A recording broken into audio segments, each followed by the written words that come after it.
are live with episode 81 here at 81 episodes. That's crazy. Here at the Black Sensei Society. Just here, your host for the night, Santo, and surrounded by some extremely amazing people here at the BSS. We just want to say thank you guys for tuning in and also just getting the business out of the way. If you are interested in supporting us and helping us out here, you can do so by hitting this link tree right down here on the screen.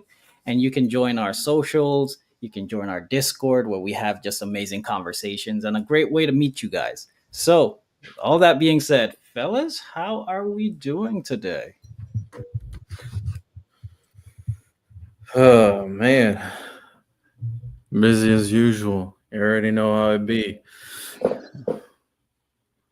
But chilling. Why everybody so quiet? I'm good. I was letting everybody else go first. Oh, see, I was trying to be polite. I was trying to be a gentleman. Screw that. Yo, y'all are despicable. What?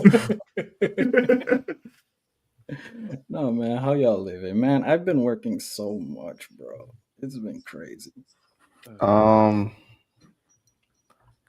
I'm out of it just because every time I root for a team, it just doesn't go well for them. I don't know what's going on. It's just a bad year, man. It's a bad year. For the right team, then Ty. You rooting for Pacers?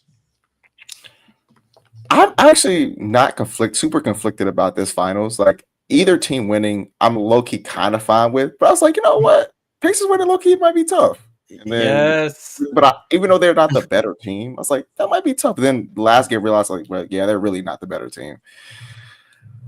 Yeah, they got dogs. So I'm not gonna get too emotionally invested because then if the context is like I think they've only led in the series for like a total like 3 seconds or yeah, that's nasty. 3 seconds in 2 games is how long they've held them. They split at OKC, but hey, I mean, it doesn't matter if you win by an inch or a mile. A win is a win. 1-1. I'm hope, man. I am on this. I said Shea taking that best point guard in the league title, bro. He snatched that shit from Luka, bro. He's so tough. Oh, he snatched that shit from Luka, bro. I ain't gonna hold you. Luka will be back next year. No, he will. Monster next year. But Shea's still Shea. I'm sorry. He is currently snatching that shit from him. I'm sorry. Riddell, how we feel, gang? Just noting things down. That's all. What? Wait on a second. The MVP and potential finals MVP and also plays defense ain't snatching from Luka? The nigga averaged like 30. Like, all right, man. If you think it's nasty for someone to say Shea's better, like that, come on. Better, fine. Like I can see why you would say. Like you say that he's better. If you say that Luka's better, that's fine. But I just don't feel like I should get death stares for saying Shea's better. When he's like a scoring, I'm not even staring at you. I shouldn't get writing that down because I can't. I shouldn't. I shouldn't keep the receipt. I shouldn't save it and put it right. Keep receipt for what? Because like they're both top 3, top 4. So like if I say like, oh no, man. We look. If I have someone at 4 and I say someone's better than their 3, then like what the fuck are you getting mad for? Like that doesn't make sense. I'm not getting mad. I'm not saying you in general. I'm gonna say also, Riddell, you never answered that question I put in the group chat on IG. Why was that? I was just we know why. We know the answer. You never he just wasn't gonna answer. And for the question for people in chat, the question was, I think I don't remember fully, but basically we're asking, if Anthony Edwards was on the Mavs, does Nico Harrison still trade him? Now I think the answer is no, only because based off what he said his values are, I don't think he would have. I don't know. Ant is better, but based off of his values, exactly. Based off what he values, I don't think he would have. Yeah, just like based off his values, if he had Jokic and he can get AD, he would trade Jokic too. Nah, Jokic is just Jokic is better than Luka. Luka's not Jokic though. But based off his values, but they both don't play defense according to his values. Based off his values. Also, they also said he's average defensive wise. I thought it was also that his work ethic too. Like second in deflections. I thought they also don't start bringing up stats because Luka was like top 5 in steals. Wait, I have a question. Am I tripping? Did they also question Luka's like conditioning work ethic? We don't know Jokic work ethic, but we know that's what I don't know. I'm just saying what Nuko's saying, man. I don't know. I mean, Jokic work now it's clock in, do work, clock out. But we don't know that though. That's been the narrative this whole time. But that's what fans made up on TV. Like we said, oh, he doesn't care about basketball. Like we don't know that. Like I'm just based on how he acts. I would assume he cares. Best player in the world, and you don't care about basketball, then yeah, I don't think that's the case. Right. Yeah, that's GG's for the league, man. I wish I could not care about something and still be the greatest at it, bro. Yeah, I think he cares. I think he is effort. I don't think there's anything suggesting otherwise. It's possible he doesn't care about the NBA culture. He just plays basketball, is competitive, wins, and then hangs out with his people. I think I agree with that. I think he just doesn't care for everything around outside of being on the court. Everything else he could just do without. I can get behind that. Most international players are like that, to be fair, though. I would say. I would have to agree with that. Yeah. Most. But yeah, that's what's going on. They play tonight, right? Tomorrow. Tomorrow. Yeah, I've been kind of locked in with NHL over NBA, to be honest. If you guys aren't watching that, you should. But you know what? Let's get into some meat and potatoes. We're gonna go straight into the BSS news.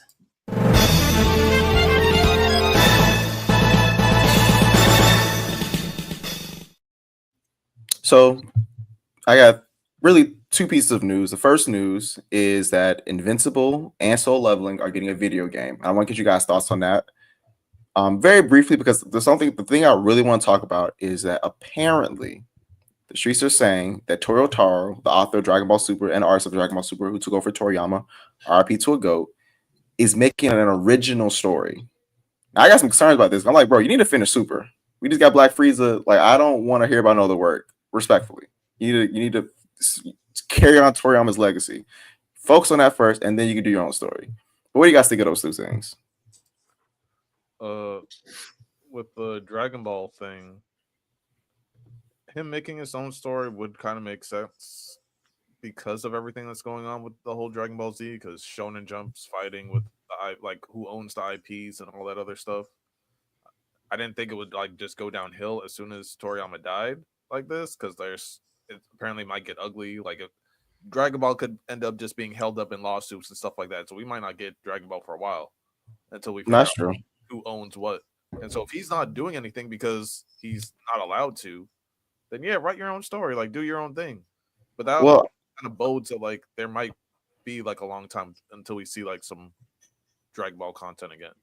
No, I feel that, and I was saying obviously that in tongue in cheek. Obviously, him losing Toriyama, of course, going to greatly affect his involvement in Dragon Ball in general. That's why he took a massive break. So that makes sense. But I think that he had released a couple of chapters since Toriyama's passing. So I don't think I don't know if it's necessarily he can't release content. I don't know for sure if that's the case, because he has released content post Toriyama. But if he does need to make a manga for himself to get his mind off of it, that could be the reason. There's tons of things, but does he have any other work that he's done solo prior?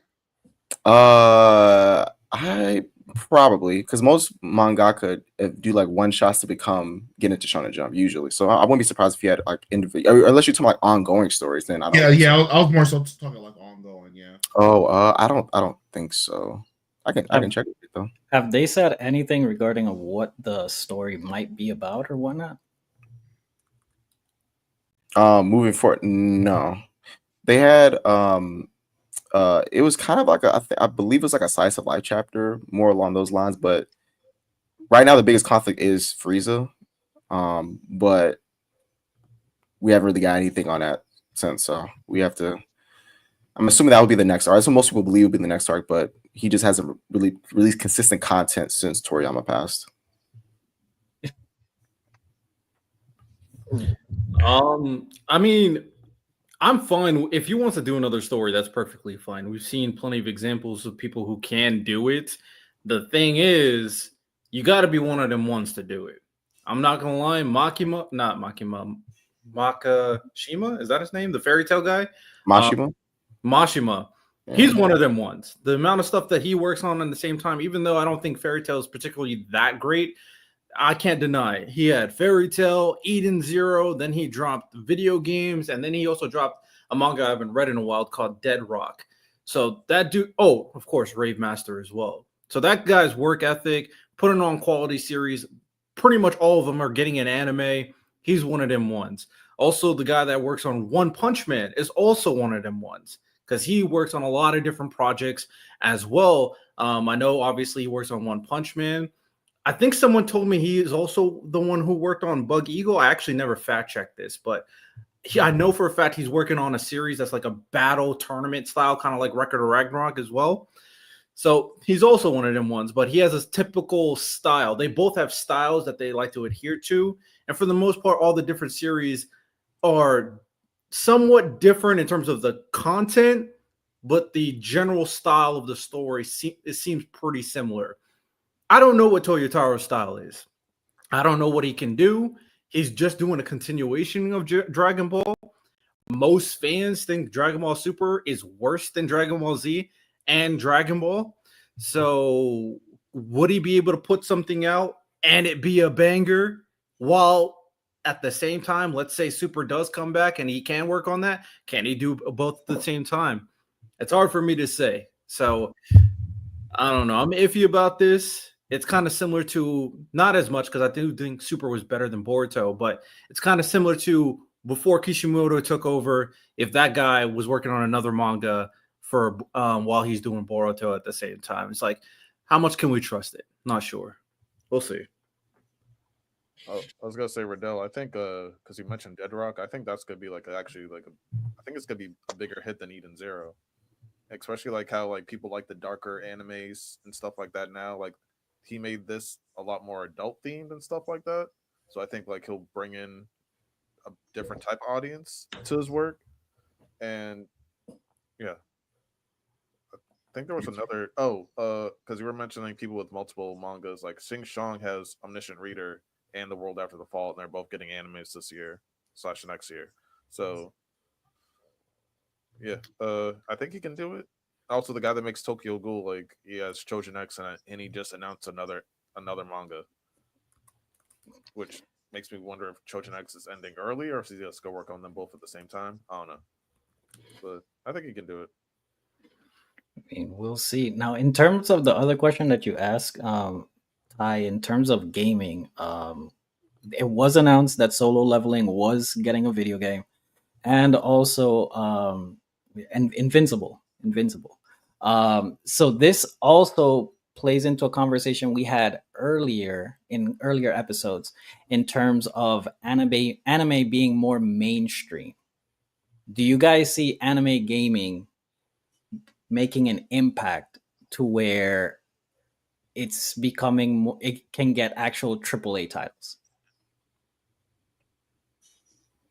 Miles, you're muted. Oh, my fault. I said no, and I doubled down and said hell no. Typically, just because these anime style games are usually handled by Bamco, and they have a very distinct way of doing things. Is the best way to say it. They're kind of behind on the technology. They're behind on the times. Their games don't come on like cross platform. Basic shit, right? When it comes to Bamco, outside of like fighting games, which it seems like this is what a lot of these games are geared towards, they're usually money grabs, even within the fighting game genre. I think My Hero, I think the JoJo's Bizarre Adventure game, they're just very money grabby. Invincible's not like anime Japanese style thing. The Invincible game looks like dog shit. Like niggas already seen gameplay. Shit doesn't look good, doesn't look polished. Very money grabby. So I think they'll stay in that kind of niche fighting game type of area, but I don't think they're gonna ever go beyond that. Probably not. Miles, I think your mic's going in and out. Yeah, it sounds like you have like a gate or something, or like a compressor. But yeah, I mean, I agree with you in terms of AAA type titles. I don't think it has the how do I say, the studios that would actually take on a project to make it a triple A style title. You're muted. Um, oh, Better now? yeah, Okay, I cool. think so. But like I was saying, I don't think AAA studio type, like a Capcom or something, would take on a type of game like that to where it's not a fighting game. If it's a hack and slash, or if it's an adventure, or even an RPG, I don't think anime right now has that kind of cachet to have that kind of influence. Now, I will say that more and more games are coming out like with anime titles. One Piece is coming out. Nen Impact came out for Hunter x Hunter. I think in the future something could pop. You So guys The don't think so? the net impact, I'm with you. The One Piece games are historically bad. Like they've all been bad. Been Except the like ones that are in the what's that verse that random likes? You know what it is, Santo. The Samurai Warriors, Dynasty Warriors. Oh, Those okay. games, those ones are the only ones received well. Outside of that, all the One Piece games are like received pretty bad. And here's my, I guess, theory on maybe why anime games struggle so much, because it's hard to say. I mean, you have a full plot, you have a full style that you just have to replicate on screen, you have all the abilities. It seems like it should be easily transferable. I think the problem is that a lot of the people who would like this game already know the plot. And I feel like that is a big thing with when it comes down to this, because big time gamers like Miles, of course, you care more about the gameplay and what is actually going down. And you can obviously criticize that. That's fine. But for more casual gamers, such as me or some other people, sometimes they play the game for the plot, for the story, for the experience that they're about to have. A lot of these people also watch anime. They know the entire plot already.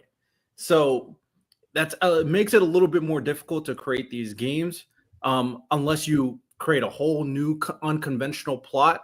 But then even those people may be upset, like, does this connect to the canon? Does this connect to the continuity? Maybe it fucks up a character and then they start spazzing out. Oh, why'd they do Ichigo slash Naruto like this? This is not how he's like in the real anime.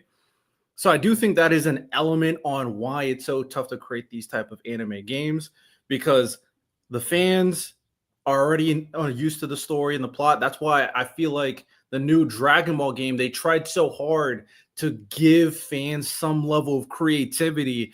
Hey, make your own plot. You got different decisions to make it stand out. But ultimately, that wasn't enough. I'm be honest. I played the game. I was like, it is what it is. It didn't really move me. And then I kind of just moved on. I already know the full Dragon Ball story. All these decisions not really moving the needle. Did you So do I do think that's a big part of it. I disagree. Yeah, I just did you do that for like Batman games too? Like the I don't RPG know the full games? plot of the Batman games. What? I didn't. I didn't know the I wasn't plot gonna. of them at all. I wasn't gonna use an example like that, Lonnie. Even though I think you did, Cook. But Dragon Ball Z games have historically sold well, telling the same story over and over again, for years. The reason why Sparkling Zero died had nothing to do with the story and everything to do with the gameplay, and they didn't release enough balanced patches in a timely fashion to retain the player base. That's why everybody left. That had nothing to do with the same story. And then the what if thing that they designed wasn't to try to appeal or market and bring new people, because all their games have what if storylines. Now, granted, this one was more in depth than ever before, but it's typically always existed. I just think it's a niche area, and then especially when you have a game like Sparkling Zero that's not constantly. It came out fine, but when people are noticing things are broken and you're not giving any balance updates, it's the quickest way to kill your game. And that's any game, not just like niche anime ones. I think that's fine to say, but I feel like the difference with Dragon Ball, especially in the dawn of when anime wasn't that popular, is a lot of people were experiencing the Dragon Ball storyline for the very first time, or didn't really know it that well. And this is the first time they could fully dive into deep with it. So it was easier to get adjusted or be invested into what the plot is going. How many people, I feel like I've heard this so many times, people were like, oh yeah, I know about the Dragon Ball storyline from the games. They learned it from the games. And one thing that I really liked what Dragon Ball Xenoverse did is that Xenoverse had a completely different plot line. It had nothing to do with the main Dragon Ball continuity. It had everything to do with like these different future timelines. You go back, you face completely different characters. That was exciting. That was interesting. You got to see things you never experienced before. So, although ultimately I don't have a weight or scale. I mean, for the most part, you may be right, especially to hardcore gamers. I do think there's a big element in terms of storyline, which a lot of people play for. They're not getting that because most people already know these anime stories from back to front. We're in the current anime stage where anime is cool. For the most part, everybody knows Naruto, Bleach, Dragon Ball's main story at this point. Yeah, real quick before Miles goes, you can make it. The story doesn't matter as much as how much can you enjoy the story through the gameplay. Ninja Storm does great numbers. We all know they do the same thing where they tell you the Naruto story, but it's how fun can you make me experience the story that I already know. That happens with like almost every video game with a known storyline.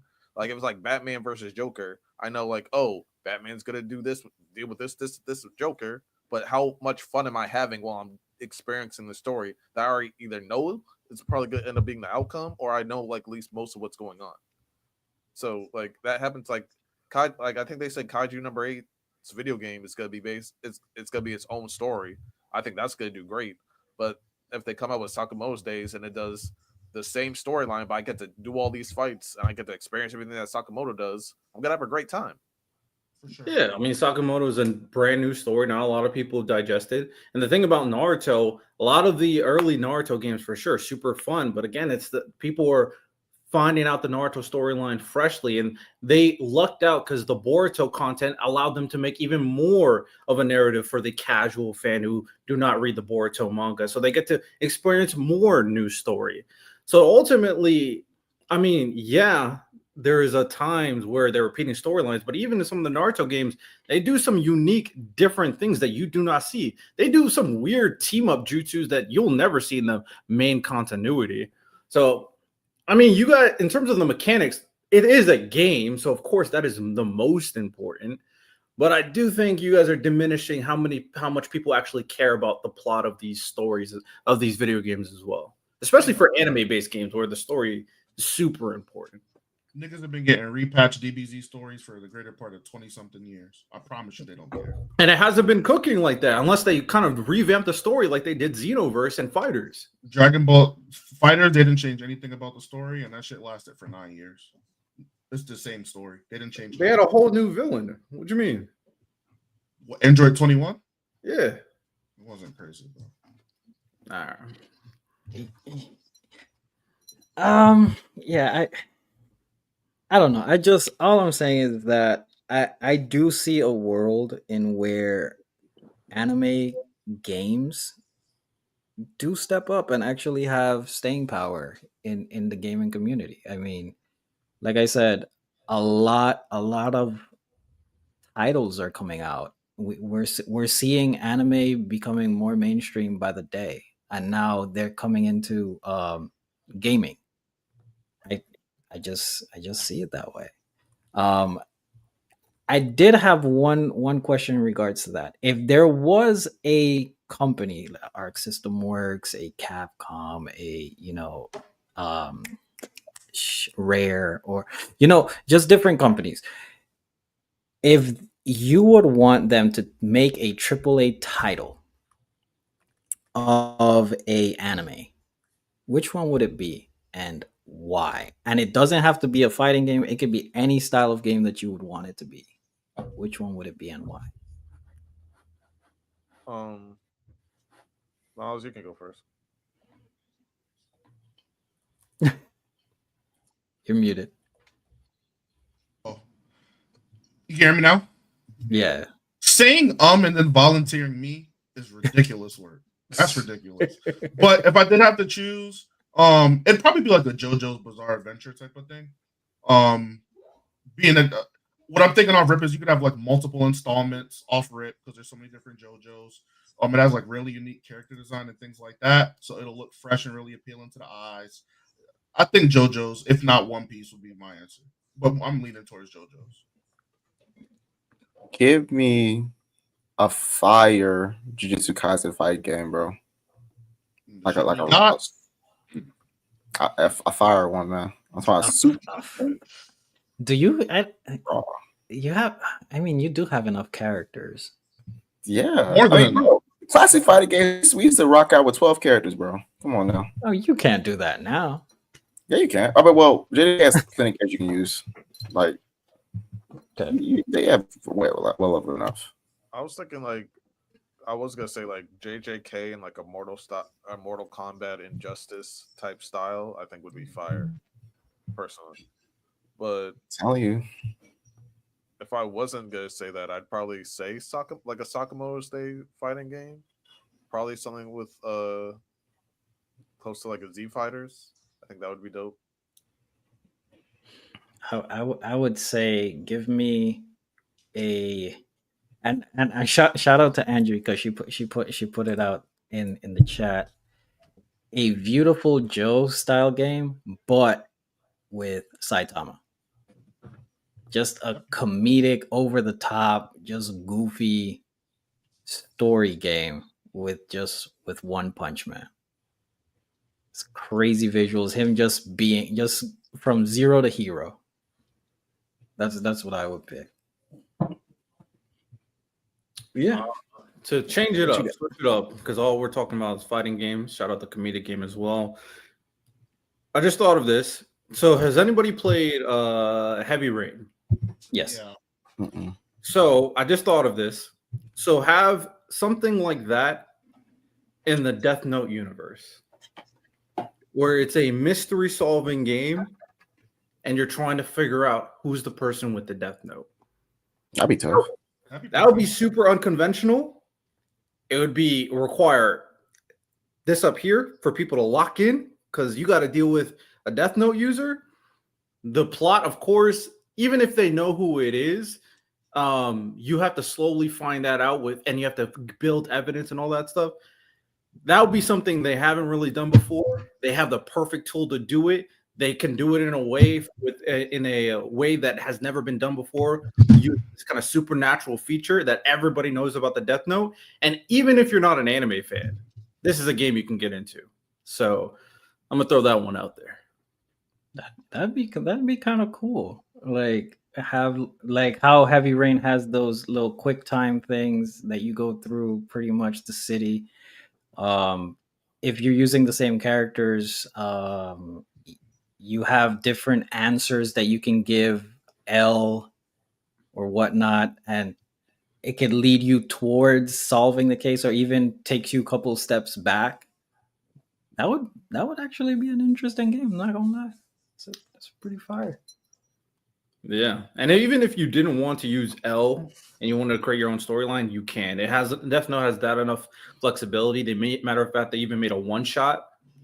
So there's a lot of things you can do with that for the story. Yeah.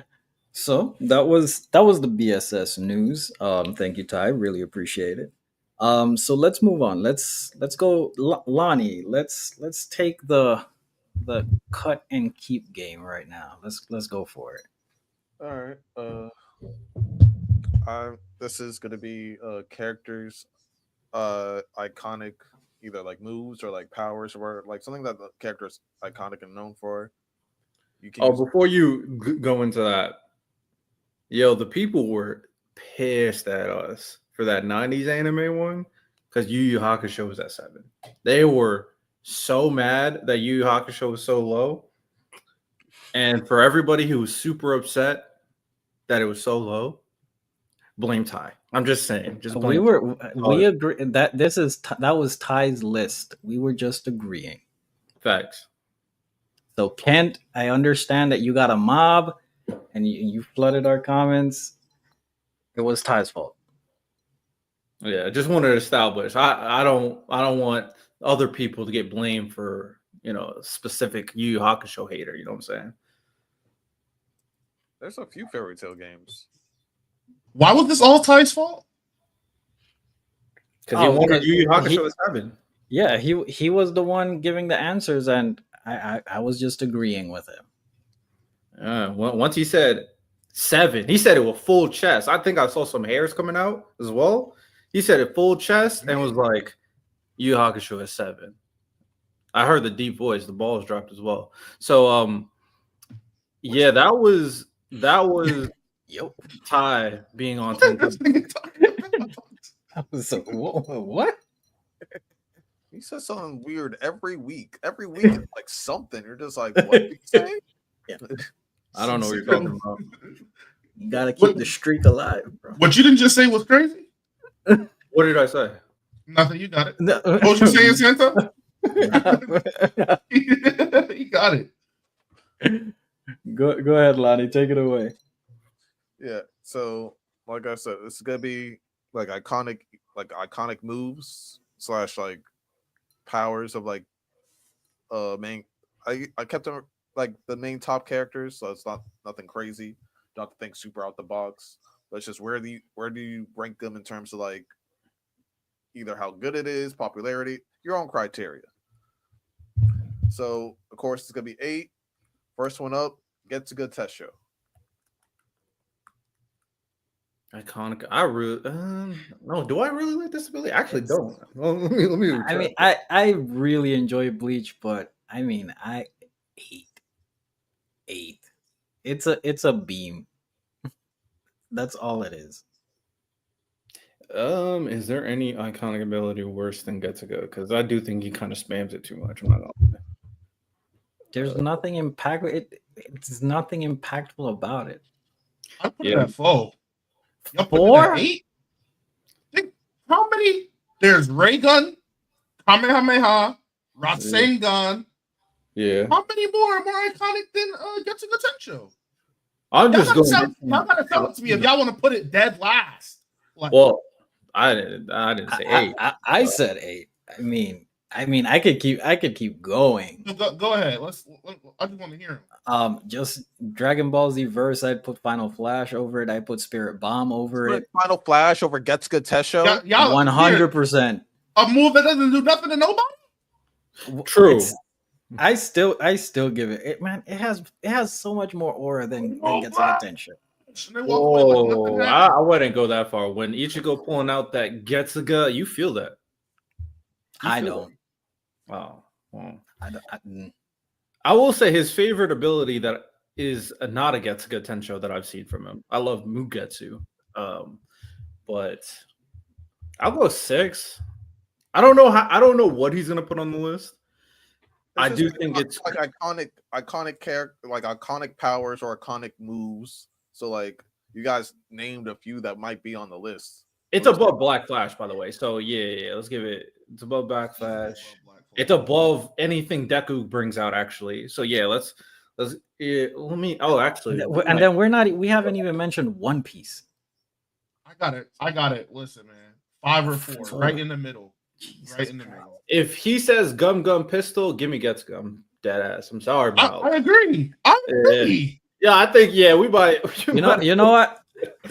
I'm agreeing with Riddell. Go ahead, put it. We're at 6. 4. 4. Okay. I like what Miles said. 4. Like once we start thinking about some of these other series, yeah. Come on. All right, 4. All right, next one up, Infinity. Like for real? Oh, go. Goblin Glaze. What was your criteria you said, Lonnie? Iconic. I said iconic, what like a character is known for, like, or how popular it is, like whatever. I said within that range, whatever you want to put for your criteria. Oh, I'm not high on Infinity. I'll let y'all place it where y'all want. I think like 6, 7. It's cool. The concept is cool. 6. We'll go 6. Let's do it. Santa, where you want it? Don't just agree. I mean, I'm going at 6. I'm going at 6. Oh, he's doing no. Until I hear one that's yeah, 6 is fine. So I mean, in terms of iconic, I don't think Infinity is iconic, but so next one up, Sunjin Moves Arise / Shadow Slaves. 8. I don't give a fuck. Wait, are we doing iconic powers? 8. Mm-hmm. kind of We Iconic. got Getsuga Tensho at 4. We got Infinity at 6, and now Sun Jinwoo Arise. So these were iconic. Yeah, Fuck, Infinity should be hot. I mean, Gojo's one of the most iconic characters in recent. That nigga's iconic, bro. Gojo's iconic. That Infinity shit not iconic. Yo, he probably been iconic because niggas can't touch him. Infinity's not more iconic than Getsuga Tensho. Y'all be glazed. That's glazed. I said that I think it should be higher, but and I'm agreeing with Miles on this one. Arise Why? should be. It's It's not iconic. It's not iconic at all to me. Infinity, it's not. talking about Rise, right? Oh, Arise. I'm talking Arise. Arise, I think is last. That's not iconic either. Like it is, right? But like I said, when you think ray gun, Kamehameha, like let's be for real. That shit is not... People be saying Arise like in TikToks and all this shit all the fucking time. Like, Yeah, this Yeah, year. I could go out. I could go out in the street and do a Kamehameha and somebody. I'm sorry. You need more than a hot girl summer to be iconic. I ain't gonna lie to you, Lonnie. I've never heard anybody say that before. Me neither. There might be like very minute TikTok, like it might grow, but I'm with everything you guys are saying. Even when I read the webtoon and he said Arise, I never was like, oh yeah, this is dope. I was like, oh cool, he said Arise. Thank you, Moon. I appreciate that. I ain't gonna lie to y'all. Someone who's not watched Soul 11, I've never heard that take before. I don't know what to tell you, Ty. It's at 8. Before the I do think it will age very well. I do think it's gonna grow in. Yeah, like everyone's like number one like fear with the anime is like, oh, he has to say Arise right. He has to say Arise. That's what like everyone that read the manga was saying. Oh, he has to say Arise right. And then the voice actor himself went on like TikTok or whatever. He was like, I've been practicing. I've been getting the tone. I've been reading. I'm gonna get the Arise right. Don't worry. Like he made like a memo to the fans about it. Like it's iconic. I saw that TikTok. Yeah. I disagree. Yeah, that's a hot girl summer. I feel like we're having a King Lion debate. That was like 2 years ago. I feel like we're having a King Lion debate. It's blowing up in its own circle, but that shit is not iconic. I will say this: if I'm projecting, I think it at least should be 7. But if we're talking about right now, That's at 8. right now it's brand new. Like it's hard for it to compare to other anime. Also, I think a part of it is like how much people talk about outside the community. Yeah. And even if I think about Infinity, a lot of people talk about Infinity for power scaling reasons. Even those niggas that have not watched JJK, they want nigga that be Goku. They gonna talk about that damn Infinity for whatever reason, but I ain't never heard niggas talk about Rise. Wait, I'm not responsible for comments to you just in case. It's at 8, Lonnie. Yeah, unless you put on some trash, this should be okay. 8 should be okay. Next up, Gum Pistol. 7. 7. I'm fine with that. Next one up, the Sharingan. See? Now we're talking. Y'all put Gunga Pistol at 7? What? I mean, Lonnie just moved on. Like I was gonna say, Fine, you know, it's okay. It's okay. Y'all want it? I'm just. Gum Pistol's iconic. Is it not?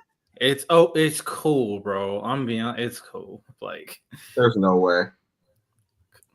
Ty, you being dead ass, bro? Okay. Gum Pistol, like really? I think it's over Infinity. Is it not? Oh, where's Infinity? I forget. It's at 6. Oh, I agree. Oh, okay. Yeah. It's over Infinity. I agree. You know what, Ty? I appreciate you. Thank you. That's a fair comparison. I mean, it's too late now, so.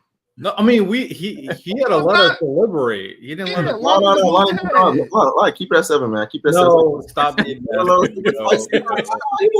You gotta let us deliberate. That's 7. Yeah, only let us deliberate, as Riddell just said 7 without talking. No. Santo and I forgot Infinity was at 6, to be honest. So that's your fault. Yeah, that's why we deliberate. But Santo said he kind of the point of having a podcast with other people, right? Have a conversation about. We believe in you, Riddell. So Ty reminded us. So if I didn't say nothing, there will be no deliberating. I, Pistol could be 5. I just think Oh, okay. So my question to you guys: what makes a move iconic? If I had to piece it together, I would say people, well, like from a sliding scale, like if I go Kamehameha in public, people gonna know where it's from. If I Rasengan, like yeah, I'm gonna look weird. People are gonna know what I'm doing, bro. If I go Gum Gum Pistol, motherfuckers not gonna know what I'm talking about. So I think iconic is being easily recognizable. It's a move that, like Ty said, is attached to a character. So Infinity Gojo, yeah, I just think it has to be extremely popular. I think iconic, the word just means extremely popular. It's an icon. It's a staple Also, of the series. Yeah, I do think you could also argue that it should be like a positive representation of the series as well. When people do certain things, they like, now this is not a totality statement because of course some people do some nerd anime shit and they go like, yo, what are you doing? But like for the most part, when anime fans think of Rasengan or think of what these things like, oh, Naruto, dope, that move is fire, all that good stuff. But I don't. You can apply that same logic to Gum Gum. It's one to this is just my opinion. Luffy is going to be the main character of probably the greatest story in anime history. His main move is shouted out throughout the entire story. Doesn't that make it iconic? We're comparing it to other moves. Like I don't, and I argue Red Hawk is more iconic than Gum Gum Pistol. Yeah, and he's starting to use a lot bigger moves to finish off his opponents. Also, what should be considered. Yeah. Gatling gun, people love that scene. When you use that against Rob Lucci, people talk about that scene all the time. Who is he beating with? Gum Gum Pistol like his regular attack. Yeah. He doesn't even hit anybody half the time he throws that shit. I'm trying to think of an iconic Gum Gum Pistol But moment. wouldn't that be the same thing as Getsuga Tensho? Nah, because he be hitting niggas with that shit. A lot. Who did he beat with it? Nah, I didn't say that. Well, actually, it's who did he beat that was memorable? Didn't he beat Grimjaw with it? No, Mm-mm. he just sliced them. Yeah, he just cut him in half. He did. In fact, he used Get Back Tension on Grimjaw the first time it started. The second time he used it when Grimjaw was in release date, Grimjaw laughed at it. Like he laughed through it and then swiped it. He didn't beat Grimjaw. He didn't beat Okiora, and he also He overwhelmed Okiora with it. He overwhelmed Okiora with it. Yeah, but he wasn't in release date. He wasn't trying. Fair. No, he uses in more prominent moments compared to Pistol for sure. But I'm just thinking about like, does he finish people off that's memorable? Of course, he finished like some fodder off, so that doesn't really mean not much. Or just like side characters that are not too big in the arc itself. So that probably something. I would have to really go through the entire encyclopedia, but he definitely has more iconic moments with it. Did he beat Ginjo with it? No, but they have a really big clash. Was that not him using Getsuga versus Ginjo's whatever he did? Well, you said beat him, so that's why I said no. But he used it against him, sure. Okay. All right. Well, okay. I mean, I have it at 5. If you guys want to go, we agreed with 5. I'm fine with 5. So Gun Gun Pistol at 5. Yeah. Okay. All right. Next one up, Sharingan. That gotta be high up. 3. I'm fine with that. Okay. Wait, what was it? Sharingan. Oh, okay. Next one. I'm thinking. I low-key think 2. I feel like everybody loves a Sharingan. MFers will do plastic surgery to have a Sharingan in their eye. Dead ass. I have it tattooed. There you go. Tattoo of the Sharingan. Everybody got clothes with Sharingans. I'm sure. Man, that's something. I mean, what spots do we have left, Lonnie? Let's see. You have 1, 2, 7. Yeah, 1, 2, and 7. If we keep this one at 3. Yeah. All right. So he The has only one I know for sure I'll put above is like Kamehameha. For sure. So I don't know what the other one would be, but we'll see. So you want to go 2? You might have Spirit Gun on there. You think Spirit Gun's more iconic than Sharingan? Uh, You do? I mean, this motion. So my thing with the Kamehameha, I have the Kamehameha 1, but the reason why I don't have Ray Gun in it's Sharingan instead of Rasengan, so Sharingan, I don't have them that far behind it because I feel like if you ask a certain demographic though, they'd have like equal levels of like being iconic. For sure. I just want to say that last time y'all thought Dragon Ball was on my list and it wasn't. True, he could be pulling some bullshit. We might need to play it safe and put it 2. I'm not gonna lie, because there's very few things that are actually better than Sharingan. Like very few. We got 2 Dragon Ball things. We got Spirit Bomb and Kamehameha on there. You never know. Could Because those would be 1 and 2. Like gather energy. The pose of gather energy. That's iconic. That's. I mean, what if he throws out a just a left field, just like instant transmission? I'm gonna be honest, guys. No matter how we do this, Nami's gonna find a way to get over and fuck us up. So we want to go 2 and keep 1, 3, and 7 open. I think those are good spots. Let's go 2. Miles, what you think? I'm cool. I'm on board with whatever y'all pick. I'm fine. All right. We're gonna go 2. 2. Yeah. All right. Next one up, the Comes the board. Rasengan. Oh, I'm cool with 3. I low-key think you can argue Sharingan is more iconic than Rasengan. I'm not even trolling either. Because people love that shit. They love the Sharingan. I'm cool. I'm cool at 3. All right. Next one up, instant transmission.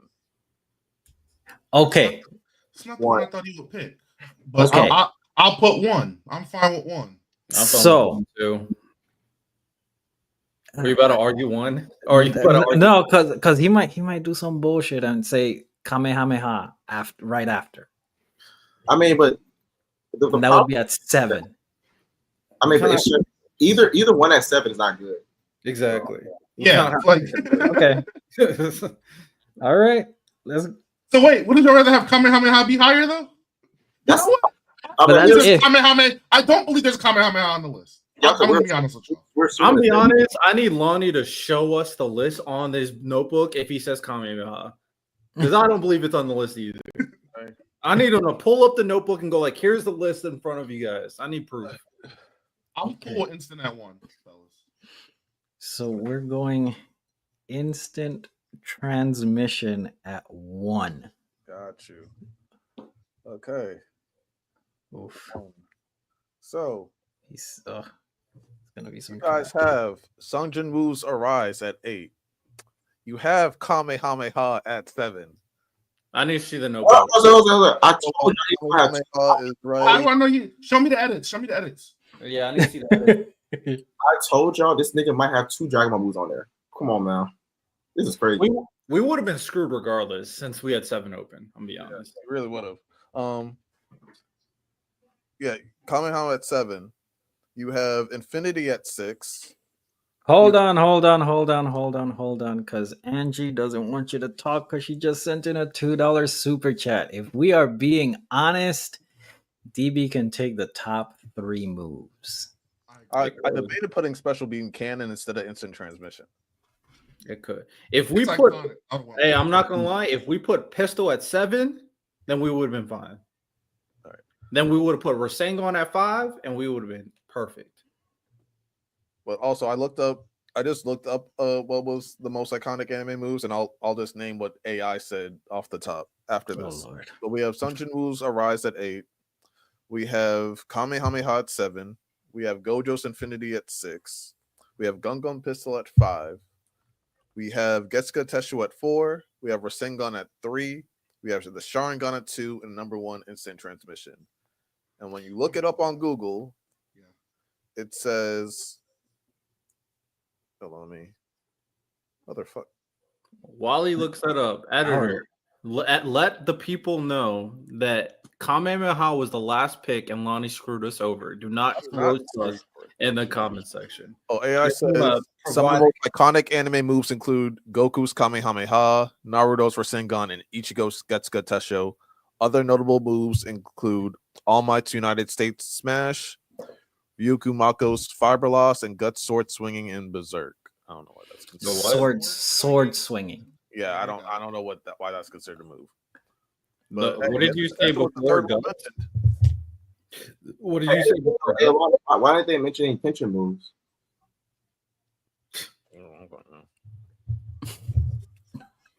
That's the word. Oh god, that's so bad. We're gonna get flamed. You know what, It was almost editor? perfect. You know what? Don't put that it was Lonnie. Let's get flamed. We stand by this list. We I agreed with Riddell. Nope. Riddell's the one that set it up, and he's the one that selected all of this. Editor, do your thing. Do your thing. Yes, sir. Oh, Hey, by the way, Don't worry, editor. We'll $2 super chat Up, from up, Angie. Lonnie, Angie does not want you to speak. I think she has a personal vendetta against you, bro. $2 super chat. Anime community did a spirit bomb and Akira died. I did Did it? She's not wrong. Yeah, but let them flood the comments, Riddell. That's good. All press is good press. All press is good press. Man, I don't want to be Skip Bayless. All right. We know ball. All right. Yeah, we don't know, but hey, We got screwed over. Lonnie did some weird shit. That's screw good. it. You put the shit at 7. I mean, he could have really did some BS to it. I mean, he could have said Super Ghost Kamikaze or something. You never know. You never Or- know. It would have been better, man. Or Tri-Beam from Trash. I almost put Gon's Rock Paper Scissors on there. Should have instead of coming out. I mean, that move's iconic, I would say. Yeah. Yamcha's pose is top 3. Good God, Kai, that's disgusting. Wolfgang Fist. Shout out. Wolfgang Fist low key iconic. Iconic? Because of the video games. More than that rock paper scissors shit. Bro, Don't tell people, us next time. the video games made Wolfgang Fist Who's on here? super iconic. I'm not gonna lie. You really think Wolfgang? Santo, your eyes lit up when you heard rock paper scissors. Come on, brother, lock in. Lock in. Oh man, that's so bad. So, anyways, God, that's I just don't agree. But I mean, I don't want to harp on it. But okay, so this part was actually supposed to be randoms section. So let's do a quick audible right here. We're gonna freestyle a little bit. I know that we have a great To Be Hero X community on BSS. Those videos do great work. Riddell reacts every week to it with Miles. Lonnie pops in from time to time on that as well. If you guys haven't, go check out all those reactions because they're actually pretty fire. They talk I will about say everything this. from the what? We couldn't do the last one because of technical difficulties, unfortunately. But usually we're on the ball. Gotcha. So what Riddell Sure, said sure, is that so he my owes shit- y'all a video. He owes y'all a video, and you know he keeps his bets, so he'll repay you guys with that one. So what you guys think about that last episode? Not gonna lie. I got a little choked up. Not choked up. I was like, got moved at the end. You got that. Riddell, we were wrong about a lot, but I'm so glad that we are. We thought like she was like some super experiment. Oh, should we put Yeah. trailers up? Can I put? You good? Oh, I said put spoilers up. Hold on, I think I got it. Oh, my bad. I didn't hear you say that. I got it. Okay. No, I thought the episode started off pretty slow, but then like it picked up towards like the middle and the end. Like they always know how to finish these stories really good. The fight scene was pretty cool. And then, yeah, when we figured out how she got her powers, that was some touching shit. I was just like, damn, okay, want to root for her ass. And then also like we got to see that like whoever X is, he came out of nowhere, which is also weird because like the more popular you are, the more powerful you are. So how does no one know who this guy is, and he was able to beat Queen? So that's interesting.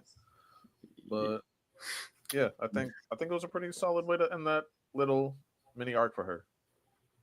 Now you touch upon it. Me and Miles talked about a lot of that.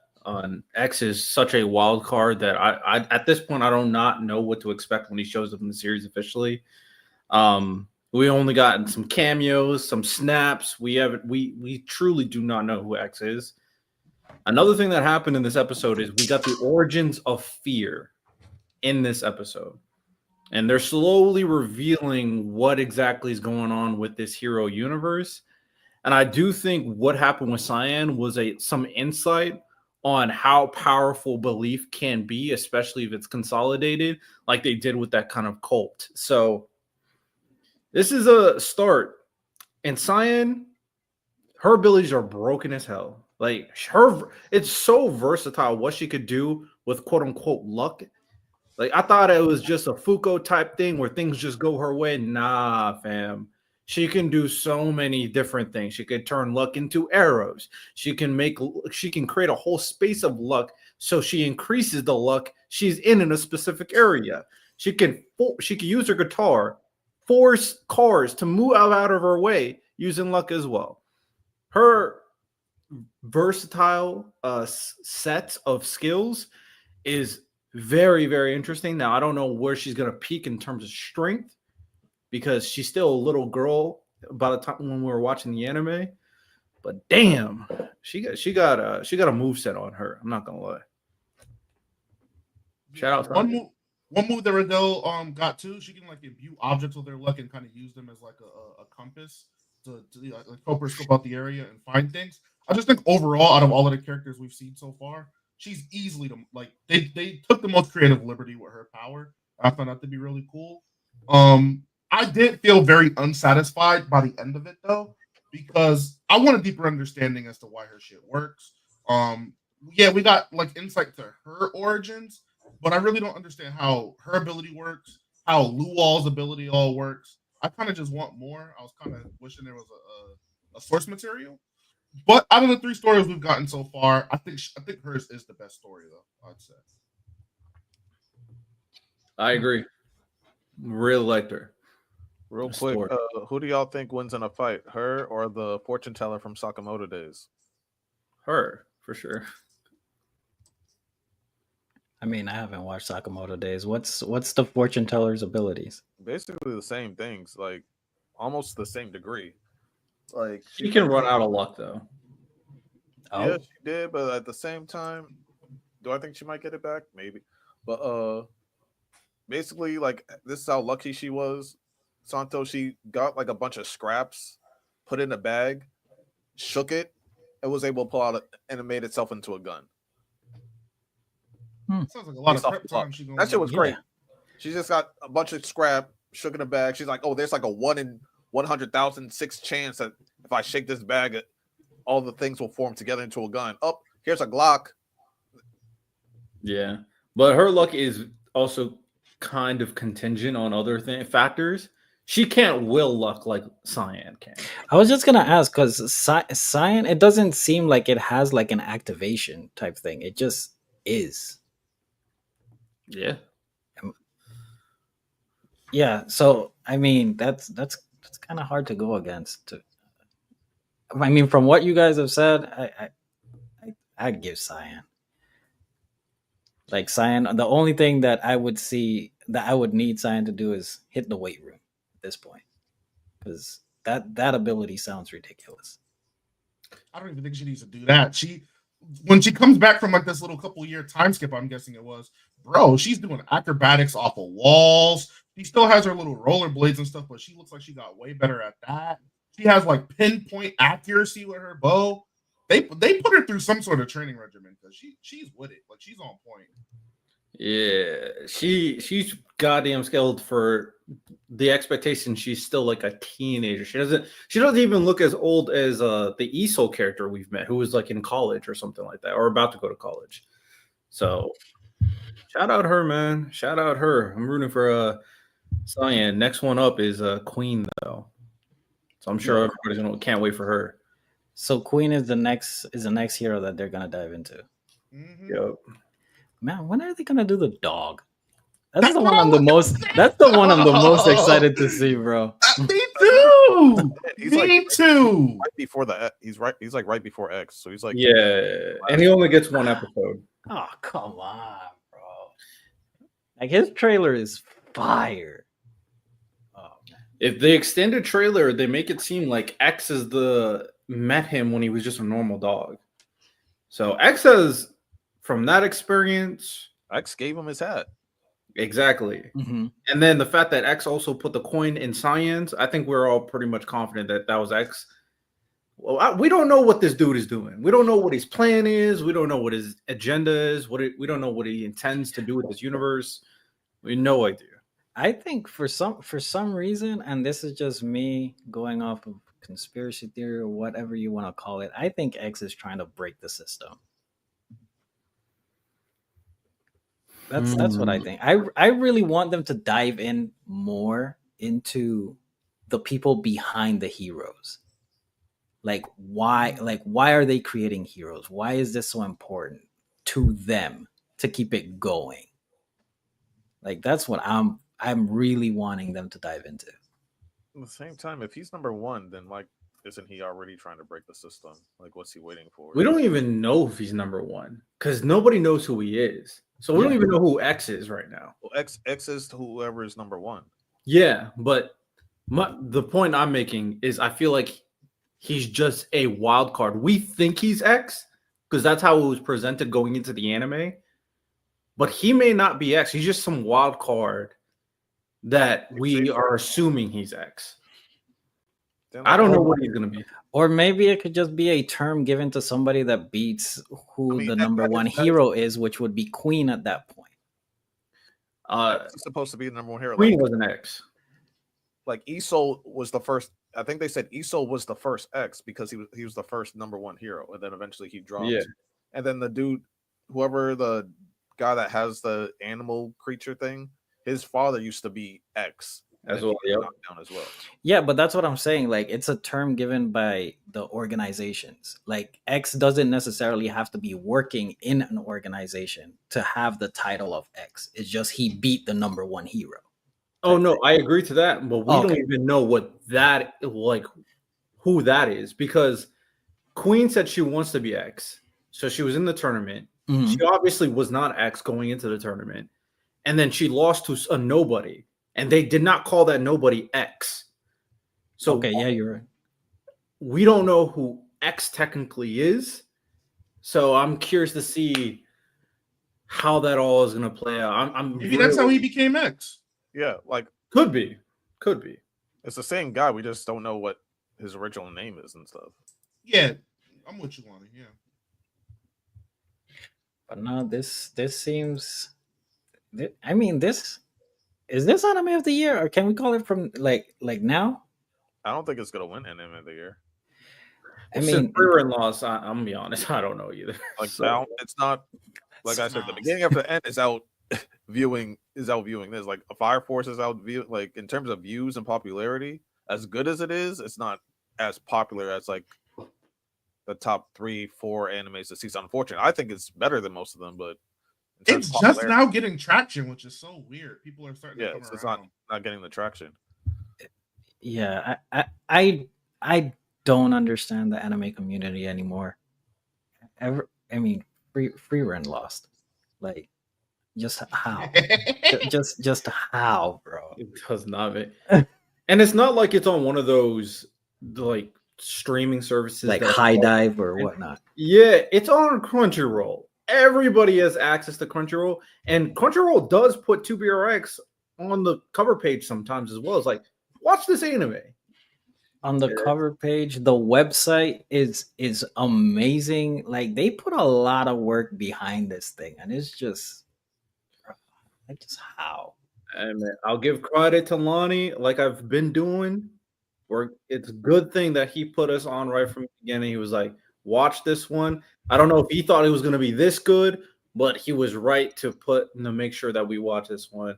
We're locked in. Maybe that's good, but I will say this: Lord of the Mysteries is probably gonna win Anime of the Year. I'm not gonna hold you. It's probably good. I don't believe in anything anymore after Freerin lost. I'm sorry. If Freerin lost, I don't know. At least be nominated because it's I anime mean, just as good as this or Mappa or anything else. And I'm reading the web. I'm still reading the web novel right now. This shit is peak. I mean, next month, a lot of anime is going to be returning to. Yeah. Your kaijus, your demon slayers, all of that are coming back. And I don't. Gotcha Kuda is going to be a big one that people need to lock into. That's going to be that trailer is crazy. They just dropped another one like the other day. Yeah. We'll probably watch. We'll do what we did for this upcoming season and watch all the trailers like we did. That video did extremely well. So because this would be summer, yeah, summer season. Yeah, and it's next month, so it starts in the beginning of July. I mean, my most important thing at this point, I just need seinen anime to get some love. If Summer Karu does well, it'll put seinen back on the map, bro. I can't wait to see that trailer because you've been hyping that up for a while. It's the trailer on Anime and Chill. It was cool. It's such a good story. I mean, and it's one of the few mangas that I've actually like read, and the paneling is it's something else. It's an experience. So Santo, I'll just say because I saw like there was a second trailer and that like I sent it to Shard, like she's like, oh, the trailer, that second trailer made the story look a lot more appealing because like the first trailer, it kind of just made it seem like it was like a yaoi story with an alien thing.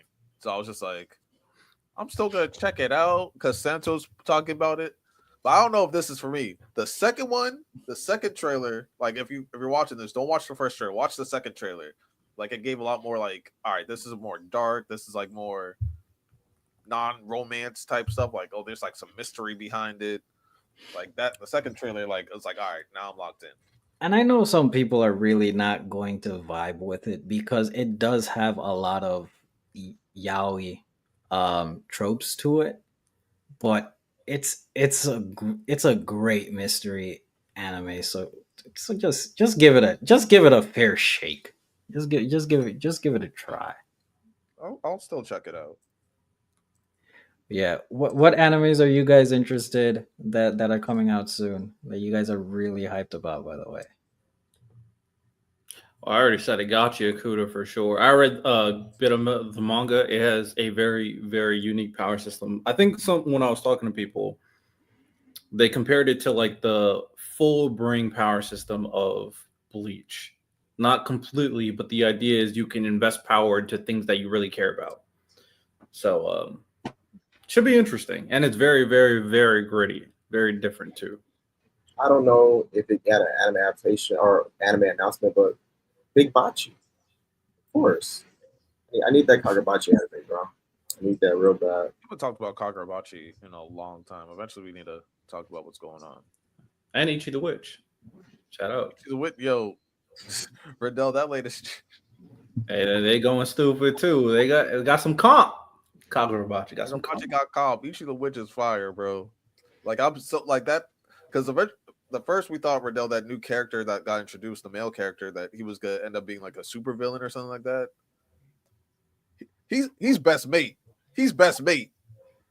Hey, in terms of when I saw that chapter, I was like, the initial thing with the power was like, this is gonna be like the nothing happened moment. It's goddamn similar with what's going on with that dude and his relationship with Ichi. Very similar to Zoro and Luffy's relationship as well. It's like, yo, this is like kind of reminds me like when Luffy met Zoro, like in terms of like the interactions between them and stuff like that. Not in terms of like how good it is, Miles, before like you like choke one of us out, but like it's just like the type of I don't be saying nothing and y'all do like, I saw y'all saying nothing. I wasn't saying nothing. You didn't move one facial muscle. I didn't move. Hey, Miles, welcome to my world, man. You get accused of me chilling. I didn't do nothing, bro. The park, like goddamn. Hey, Miles, welcome to my world, man. Nah, but you be doing some shit, Ty. No, I Yes, you do. no, I don't. Ty ain't innocent. We all know Yeah. that. No, but it was like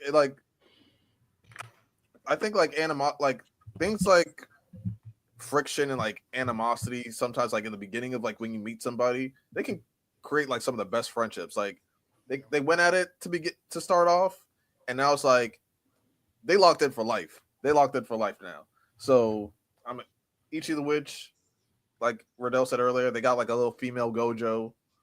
The main character is kind of like one of those Asta Also, naturally Luffy types. types, yeah. And yeah, no, they're cooking. They're cooking so far. So I Alright, don't know. man. I'm actually got some comp. They're doing some good things over there, for sure. All right. Well, we'll get into that later as well. Let's actually, I guess random isn't pulling up today, so we'll just go into the main topic.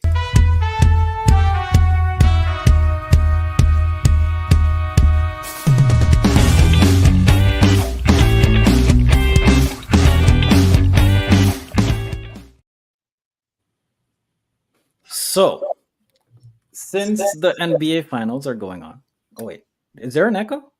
I heard one. I think it's gone now. How about now? It's gone. Miles, you're also muted. Oh, I think I know what it is. My bad. No, now I you're presented muted. Unmute. Do it again, Miles. Bruh, what's going on? Okay. You're good. You're good. You're good now. That was on me. I presented my screen with audio. So since the NBA finals is going on, I decided to bring something interesting. So what we are going to do is we are going to have an anime draft. You are drafting a basketball team made out of anime characters. Caveats: you're drafting 2 of each position and a coach. Also, you cannot use sports anime characters. And also, your description of why you are picking that character for that position has to correlate. I Like got you. you just can't pick somebody because they're strong, but they actually have to have characteristics of what a point guard, a shooting guard should have. Traditional roles, Miles, because you gave me a look. I did. Is that not subjective? Yeah. I mean, sure. Russell Westbrook is a point guard, and he's nothing like a John Stockton. So let's do this. If there's at any point that we have a question mark regarding it, we'll bring it up to the group, and Okay. we'll go that route. Sounds fair? So we can't go off of like their athletic traits. We have to go off of like their personalities and stuff like that. You can just use based on, let's say, okay, so point guard decision making. If you want to use a scoring point guard, somebody that has tropes that would lend to that. So if I was to say point guard, I'll pick Levi Ackerman. Great decision making, agile, fast. Can survey the field or the court very well, and great team leader. What you would kind of want a prototypical point guard to be. So center, I don't necessarily want like a super tall person. I want someone that is like aggressive, like a hustle guy type. Is that? I mean, let's say for center, I pick somebody that's like really short but can jump tall. Like I don't think that would correlate. If that makes sense. All right, let's see how it goes. We'll see how it goes. All right, let me get this ready. Yeah, I will say this. I feel like I've said this before. I don't really understand concepts like this because it's hard for me to conceptualize these characters playing basketball. But I just generalized it very simply, kind of like what Santo said. I thought about the traits that is important to the position. I utilized that trait. I broadened the scope, and I just picked the character that fits that trait. I didn't really think about them playing basketball. So Okay. I'll explain when I go over whatever position I'm talking about. And also, just to be fair, it's just for fun. It's not that deep. It's just a good activity to do. And also, I did put y'all's names in a generator, and this is the order that it came out in. We're going to be doing a snake format. W hate generator. W hate. They blame the AI. That's why I said generator. I didn't see you. Oh, the AI is listening, Miles. You don't want to piss it off. I don't know. You got a lot of We kids. drafted two at every position, right? Two of each position, yes. Wait, am I first? You are Yeah. first, sir. So with the first pick, With the first, I'm going to go.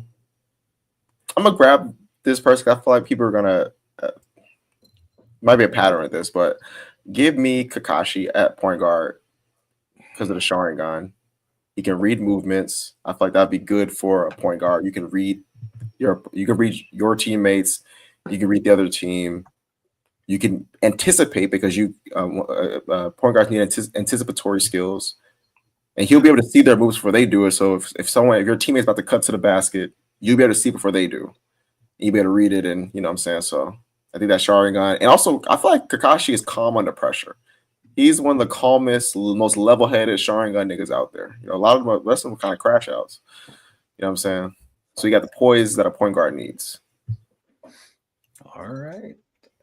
Point guard Kakashi, the number 1 pick of the draft. Interesting. Riddell, you are on the clock. W sound effect. So I'm gonna start with small forward. I've made it very simple. A character that is super versatile, that can do a lot of different things. That's how typically people think of small forwards on the basketball court. Someone who could do a lot of different things on the court, whether that's playmaking, playing defense, rebounding, shooting, Swiss Army knife, as they say. So for my versatile character that could do so many different things on their specific anime universe, I'm gonna go Rimuru from Slime. I mean, if you've seen Slime, Rimuru can basically do anything he wants. When it comes to healing, he could change his form, he can fight, he could defend, he can strategize, he can work with the team. He could do anything and everything you want as an individual because of how versatile his abilities are and also how flexible his mindset is, considering he is a bona fide politician. He is able to negotiate and work with so many different types of people. So shout out that boy Rimuru. Politician sounds like he's going to be flopping, and you know what? Getting calls from the ref because he knows how to swindle, how to talk to him.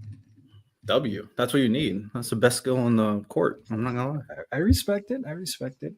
So I'm up next. I'm actually gonna go different from both. I am going to go center.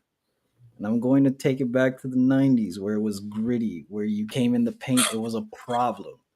I need somebody that's going to hold it down defensively, athletic, strong, build like a rock. I'm going to go Kaido center. This oh man, this guy's just in my duffy. I got you. I sure was thinking Kaido for center. Anime Shack right there.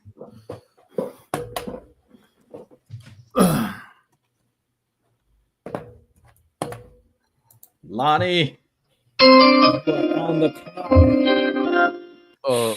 For a point guard, I want L from Death Note. Okay. He's great at setting people up. He's great at deciphering what people are gonna do, even to like the little details of like their body language. So I think like someone that can dissect what the opponent's gonna do before they even do it is gonna be a great point guard. So I'm about to say, never mind. I was gonna say maybe you could have on the side like 2 at every position, so you don't have to like type it every time. Like maybe if you have like a column A, if you insert a column there, you could put PG twice, shooting guard twice, small forward twice, power forward, center twice. So you can just put I don't know if you want to do all that, but I'll be honest with you. I don't use Excel for nothing. So Oh, okay. yeah, I'm trying right now. But I will take that going forward, just in case I do use it again. That's actually a really good idea. Miles, you are up. I'm gonna go my shooting guard. Want to get my scoring angle out first. I'm gonna do Mugen from Samurai Champloo. I think his freeform fighting style would translate very well into a scoring role. He'd be able to get a bucket pretty much as he sees, and it wouldn't really be a choreographed point of attack. He would just be able to improvise and play the game as he feels it. So All Who right. got the washing machine going? I don't know. Yeah, that's not me. What about just be So- my AC? It could be. Man, I mean, tell your it's- AC loud as hell then. You know what's crazy? My AC is always on when we all do live Brugo podcasts. Oh, I've never heard it before then. Shout out. Miles, since it is snake draft, you're up next. Mm-hmm. You are muted. You are muted. I'm gonna get my point guard. It's gonna be Accelerator from a certain magical railgun. He can basically control vectors. So in addition to him being able to shoot the ball and kind of change the trajectory, he'll never be able to miss a shot. He'll also be able to do that with passes as well, and also have defensive incorporations as well. If they pass the ball, he can misalign where they intended it for it to be. There's a lot of control over the basketball. And if my spelling is bad, hey, I'm trying. Just letting y'all know. Not a bad pick. So he actually has his front court, or I mean his back court already set. Okay, Lonnie, you're up. You're up. For my small forward, I want Sakamoto. His whole fighting style is versatility. How he can use everything around him as a weapon, from like a towel to a pen to a mug, doesn't matter. He can use it. And yeah, I just want someone that can just adapt to any type of situation on the court and do anything. So It's gonna be crazy seeing old man Sakamoto on the court. hey, when he gets active, he gets slim. All right, so I'm up. You know what? I'm sticking front court. I'm going power forward. I need somebody that's gonna do dirty work. I'm making it to where if you come in the paint, you're gonna get some problems. I'm going guts at power forward. No happiness, just straight brooding. Just you come in here, your shit's getting swatted. We're throwing your ball up to the bleachers. So I'm gonna go guts at power forward.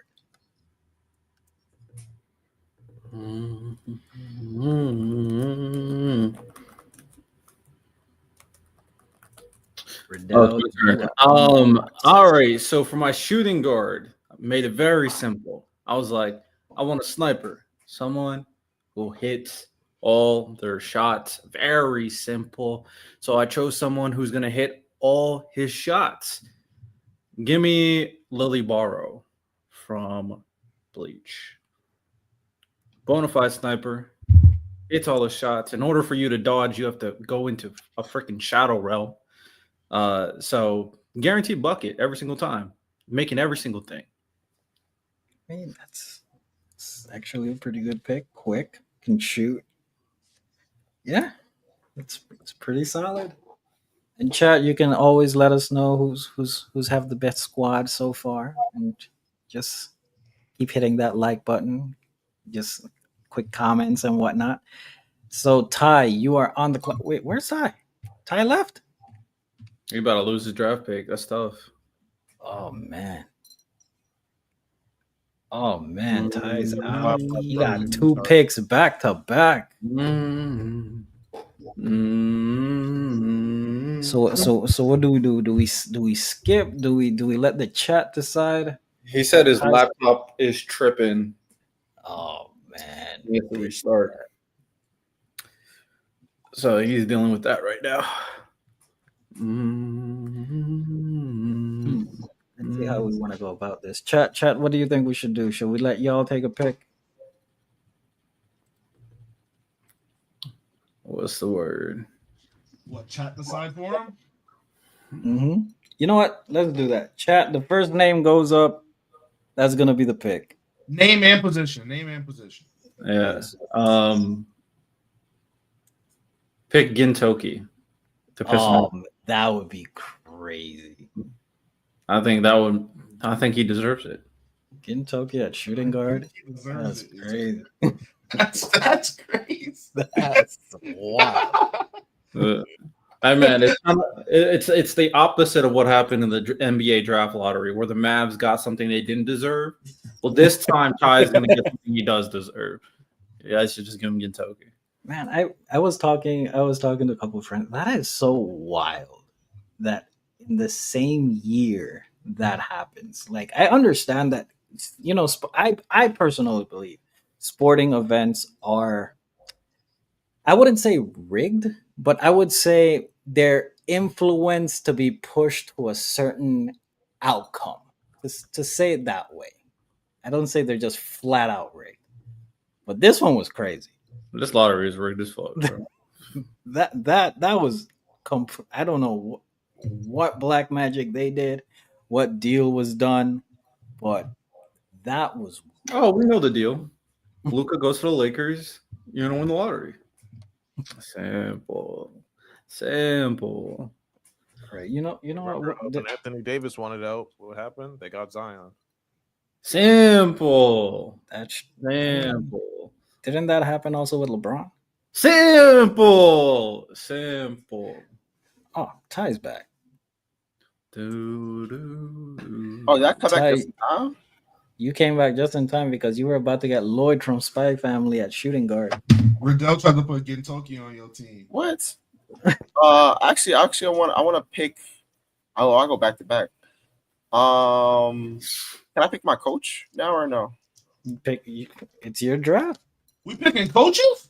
Yeah, you got to pick a coach. Oh shit! I already know my coach now. I can say Oh, actually, I'm gonna wait on my coach. I'm gonna wait.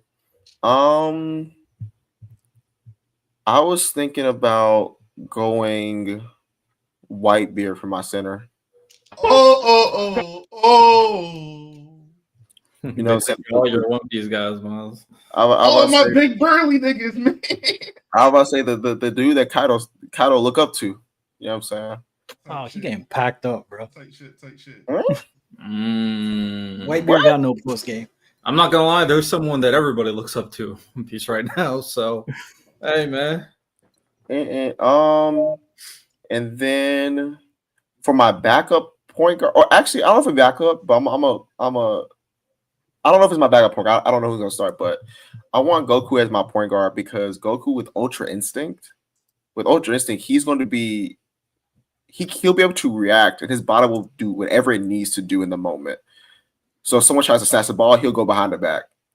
If someone is about to go into the pass lanes, he'll do a lot. Like his body will naturally react to the movement that it needs to do to the defense. So I feel like that'd be perfect for a point guard. Okay. Whitebeard and Goku back to back. Crazy. Riddell, you are on the clock, sir. All right. We'll go point guard here. Made it very simple. The characteristic I picked is a leader. My point guard is going to be leading my team. Who's super analytical. I love them brain point guards, the one that has a little juice up there. So I decided to go Lelouch v. Britannia. Obviously, he's a great leader, led a whole rebellion against the entire country, basically the entire world, to be honest. And he's extremely smart. We already know this as well. I mean, this boy created a plan to save the entire world. There's not much you could do that's better than that. And then if you add in the Gios, then I mean, he can ensure that he can do as he pleases on the court. He will his team the win, and he'll make the other team look like frauds. Why don't You know what's crazy about that? Is that because Gios can control your mind, Goku doesn't need his mind to activate Ultra Instinct. His body can just move. You have other players in the court. I'm just letting you know. I'm just letting you know. Let you know. All right. So I'm gonna go next. I'm gonna go shooting guard. I need somebody that has the ability to slash through the defense. I need somebody that has range. I'm gonna go with Gojo. Gojo is my shooting guard with infinity. While he's dribbling, you guys can't touch him. He's just gonna split through the defense and just lay. Can the basketball touch him? Mm-mm. Yes, it can. You can choose what can You and can can't. choose. Thank you, Lonnie. Mm-mm. Thank Got you, you, Lon. Santo. We got you, Santo. I was just asking questions, man. I was just asking the We question. got you.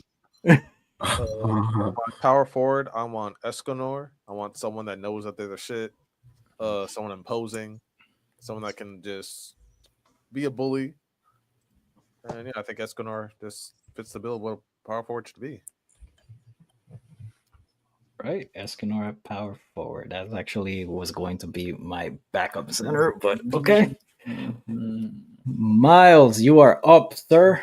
We can pick backups now. You can. It's your draft. My backup point guard is going to be Lucky Cyan. You know, when I think spark plug off the bench, nothing screams spark plug by just a literal generator of luck just chilling on the bench. So, in addition for her cheering for us, you know, might even be singing some music, boosting our attributes. When she's on the court, we'll just have more luck than y'all, man. And then for my back-to-back pick, got to get a center, got to get a dog. I'm going with my nigga Yujiro Hama, man. Big, burly, strong, confident, everything I want in the center. I'm looking for a defender. I'm looking for a rebounder. You don't even got to worry about scoring, gang. I think Yujiro could do that for me. Man, picking someone that can't sing based on your words to cheer you up, man, that's She's not tough. here to sing, man. She here to, you know what I mean? She here to be a point guard, man. Mm. Lonnie, you're up, bro. Who did I want? Point guards from forward. For my center, give me Random. oh shit. Mm. My bad, y'all. I'm sorry. I sincerely apologize. I completely lost track of time at practice today. Good. Apology not accepted. That's fine, I guess. For my You're back good, point you're good. guard, give me Dazai.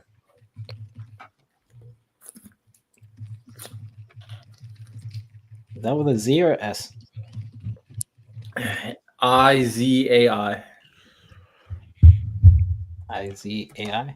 Damn, Ty drafted 2 point guards? It's 12 each position. Okay. Dazai at what position, Lonnie? My backup point guard. And why? Similar to L, he's able to just control everybody. He's a little bit more unhinged. I think he's more gonna be like the wild card. He knows when to take the risks. And yeah, I just need manipulators on my team. Okay. So here, I need a floor general. I need somebody that can think of strategies, think of plays on the fly. Off of a timeout, he's gonna be devious. Give me Shikamaru at point guard. That's what I got.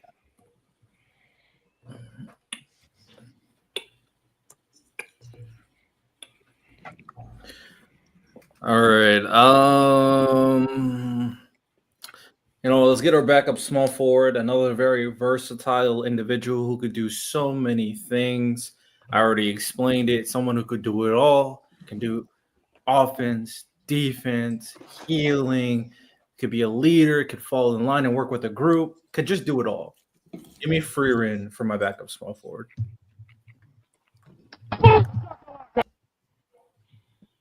We dunking all on Freer and shit. I'm about to say, bro. Yo, Freer's gonna get cooked, bro. At small forward, that's insane. We'll get throwing that bitch up to Ujiro. We dunking all on Freer and shit. They're telling me, bro. They're telling me with a straight face, laughing. Matter of fact, She can't fly. They're playing basketball. What's her op, bro? she has magic. What? Hold on. Maybe I should have asked this. So they get to use their powers? Yeah. Okay, then Shikamaru just shadows uses his jutsu and she's cooked. He has Shikamaru is cooking free random. You don't believe that? Like I'm dead. You don't believe that? If he captures her though, why would she be able to move? But if she's high up in the air, then like her shadow's not going to be there for him to grab. That's true. She literally has a counter to every spell that exists in Free Rid. She has a whole freaking library of spells that she could use at any point. Come on, bro. Small forward is nuts. It's a versatile position. That's what it's for. She 4'2", man. And I love her. What are we talking? Right? You're just chatting. I'll be honest. You're chatting right now. Ty, you got 2 picks back to back, bro. For my shooting guard, I need a shooter that's not gonna miss, that never miss. Yo, give me the Gun Devil for my shooting guard, bro. Give me the Gun Devil, man. That nigga ain't never missed. How he fitting on the court? Gun Devil, bro. Where's Kaido and Wipe It on here? I think we're fine. Random is Random is, bro. This is an anime basketball team. The logic. If anyone's gonna ask it was gonna be random for sure. It was gonna be random. I just want to hear about the fit, bro. Now I'm curious to see what Random's team would look like. It's a massive team. What kind of court are they playing? No, I'm just trolling. Let me stop. So we got the Gun Devil on there because he never misses. And then for interesting view of shooting. This is tough, man. I'm thinking I should get my coach. Do I want? Okay. Do you think your coach is gonna get stolen? I don't know. Who is it? But yeah, who is it? Do it for the content. I got 2 coaches in mind. I feel like one of them would be pretty funny.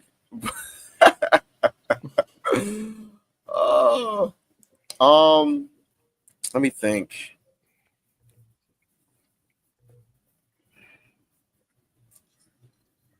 You know what? Give me. The pick is in. I get you. I got you. Let me get Luffy as shooting guard. One of these shooting guard, they need scoring creativity, and Luffy has the power of imagination and creativity. One of the most creative characters with abilities in anime. Let me get Luffy as shooting guard. Luffy at shooting guard. Riddell, you are on the clock, sir.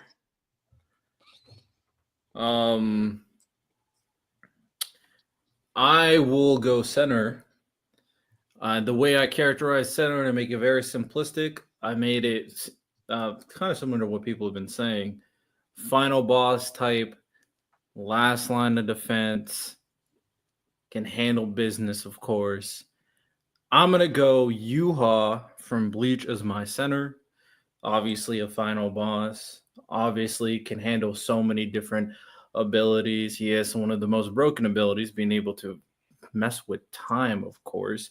And he constantly gets stronger throughout, of course, as well. He could do a bunch of shit. We all know the shit he could do. So, yeah, big final boss, Yuha. I need to pick some OP niggas. they just picking OP niggas.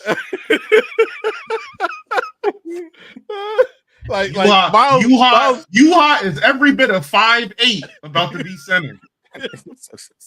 Why are we talking about height in an anime? Miles, I'm just saying, Riddell. I'm just saying. Now, Miles, I'm looking at your squad. I see what you was doing. You was actually trying to be kind of realistic with it. Nigga just started saying, I'm gonna get the dude who manipulates time as my center. Shit, I got me some Yeah, gods. bro, Brandon, do you know what Lucky Pretty good. Cyan can do? Before you start glazing Miles, do you know what her ability is? She No, fits the what- role of a point guard.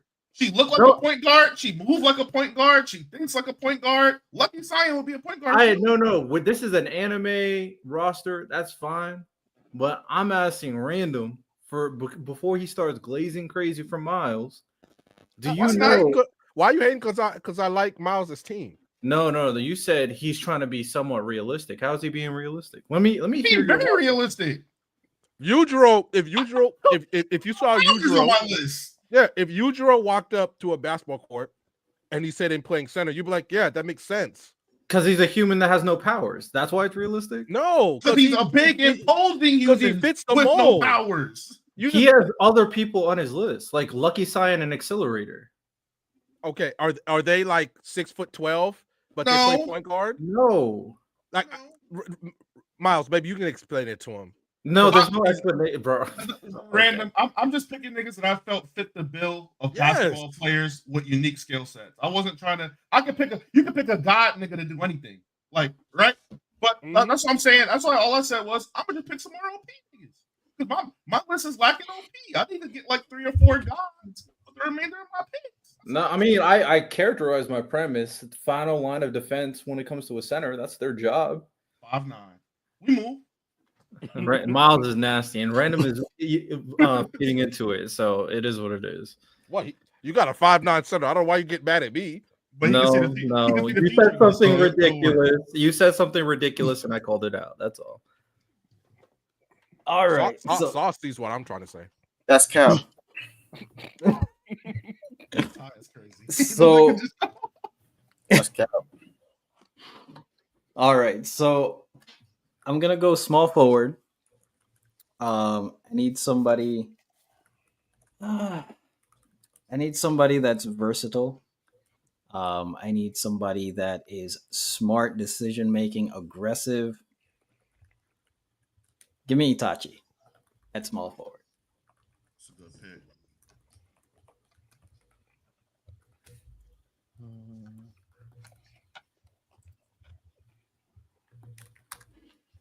Lonnie, you are up. Who Yeah. you got? And by the way, I appreciate the trash talking. Keep it up. So I still need a shooting guard. I need someone that's imposing, someone that has a killer mentality, someone that's also a sniper. Give me Alucard. I can see him with a little fadeaway mid range. And he's gonna be talking shit on the court the whole time. You feel me? Straight trash. Him and Escanor is gonna be the ultimate trash talkers on the court. A little post hop. Where did you have him at? God's eyes trolling you. I got my squad's demons. What position he was at? Oh, huh? What Small position forward. did you have him at? Shooting guard. Shooting guard. Miles, you're up back to back. Let me get Sinbad at small forward. He's a god. Dang. He's a god. He can do anything. Nigga create realities. Nigga can just do whatever on the basketball court. He a god. And then Is that what we're doing? let me get as my backup center. Let me get my nigga Saitama for sure. He a dog. He resilient. Nigga gonna get up, get them rebounds. Get my nigga Saitama backup center for sure. Nah, I'm not gonna put him at center. Put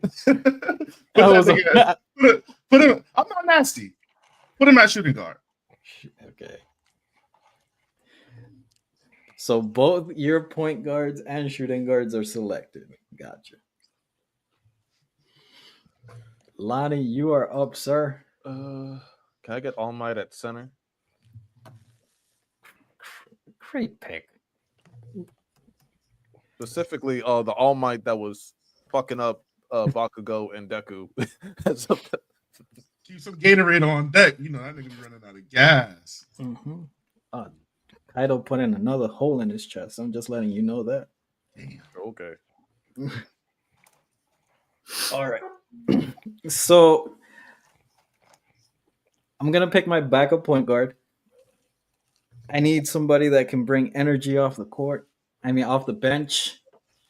Somebody that's skilled, that's talented, great team player.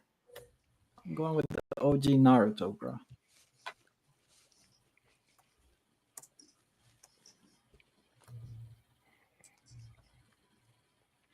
For sure. Riddell, you are That's up, a sir. tenacious point guard, Santo. He's gonna be tenacious as hell. Oh, he gonna be annoying as heck. I'm sorry, Lonnie. L trying to dribble on my point guards. Cookies. I'll never give up. Your point guard. Power lazy, forward, Lonnie. big time, dirty work, crash out. Give me Kempachi as a power forward. Jesus Christ.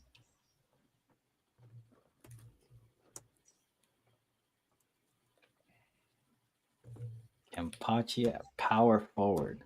You only got 6 fouls. He gonna put people in the ambulance.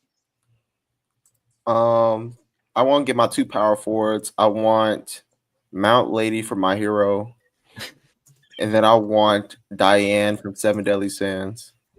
He got the thick joints on his team. Yeah. Why'd you pick them back to back? Reasons? I want some people with some girth, man. I want some girth from what's up, y'all. Listen, I'm not trying to have a 5'9" power forward or center like Riddell, man. I need some size, man. I need some size. But y'all, what's up? Nah, nothing's okay. You got it. Cook, all right, cook. It's good. This is why I hate shit like this. I'm not gonna lie. This shit's, What? this shit's so stupid. Those are bad picks, Riddell. I don't care. Oh, I don't.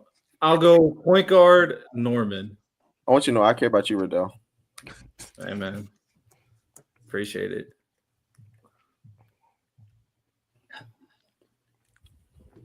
Let me see. Who am I missing? I'm missing a shooting. You know what? I'm gonna go my backup shooting guard. I need a dog. I need a legit demon. Offensive ability. You know what? Just to keep it in JJK, give me Sakuna.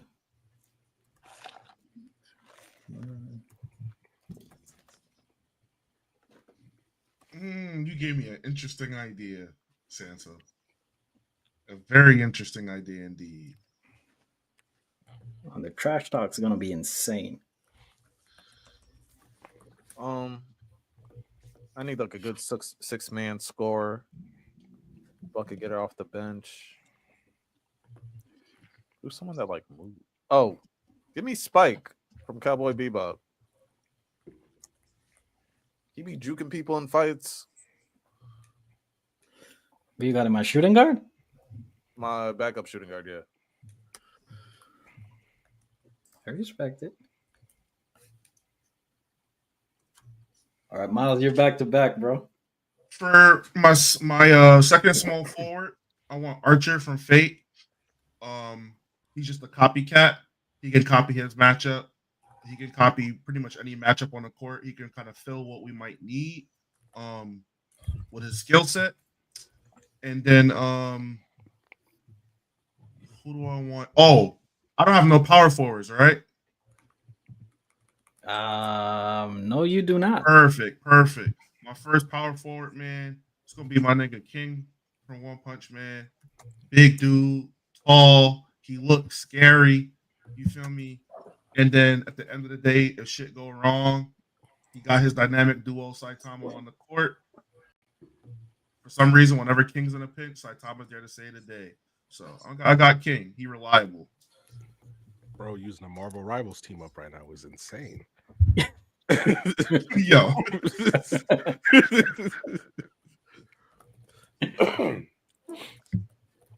Lonnie, you're up, bro. Let's see who you going with. Let's see. I need like a backup center and backup small forward.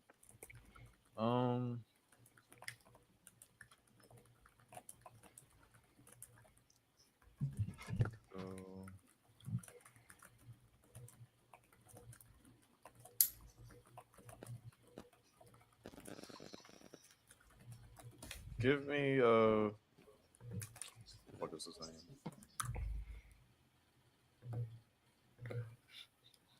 Give me Maito as my backup small forward.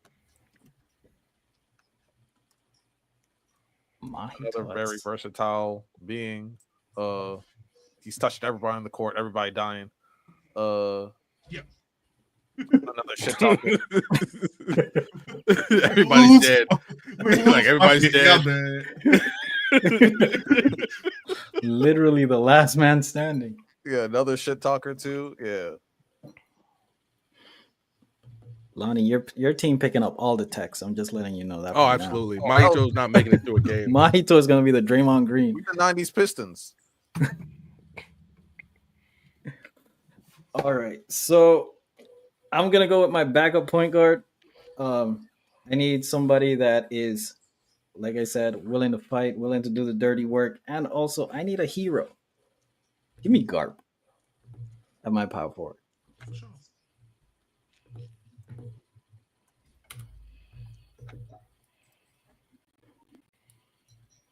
Riddell, you're up next, sir.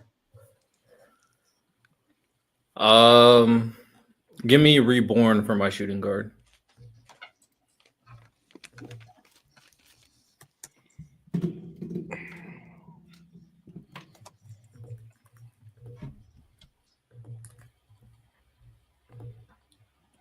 You're on the clock.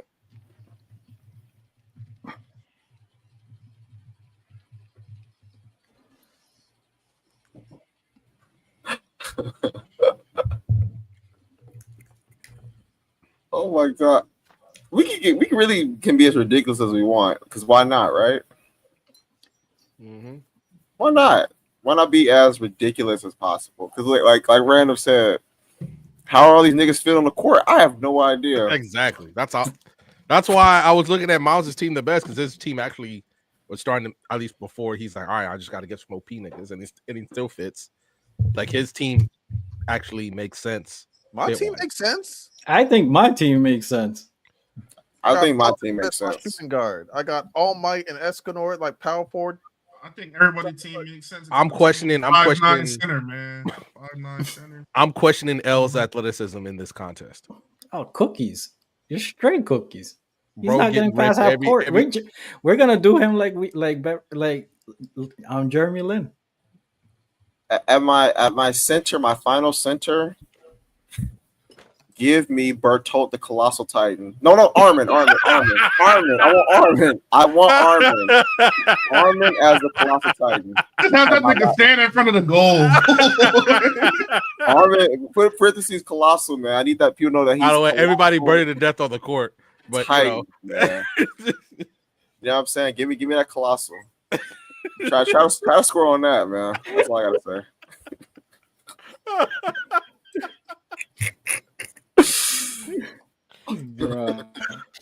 He said, check that shit out.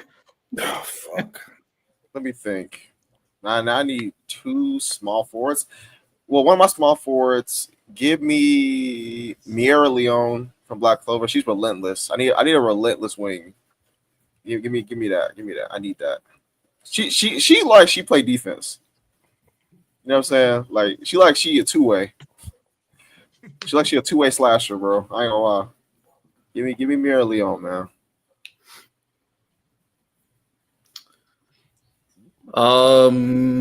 Give me Black Star as my power forward.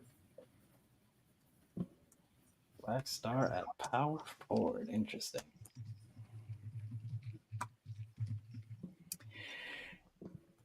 Okay, so I need a backup center. Bro, you guys aren't getting the paint. I'm going Broly. Right here. Easy pick. Fuck. Easy pick. Damn. Broly at my center. Bro. It's over. Lonnie, you're up, bro. Back up. Give me a second. Sensei, you motherfucker. Because I thought that was going to be a big nigga that was going to slip right through the crack. See a big fucking body, and he's fucking chaotic. I need somebody to go against Yujiro, bro. You know what? Give me Armstrong from Full Metal Alchemist as my backup center. Mm.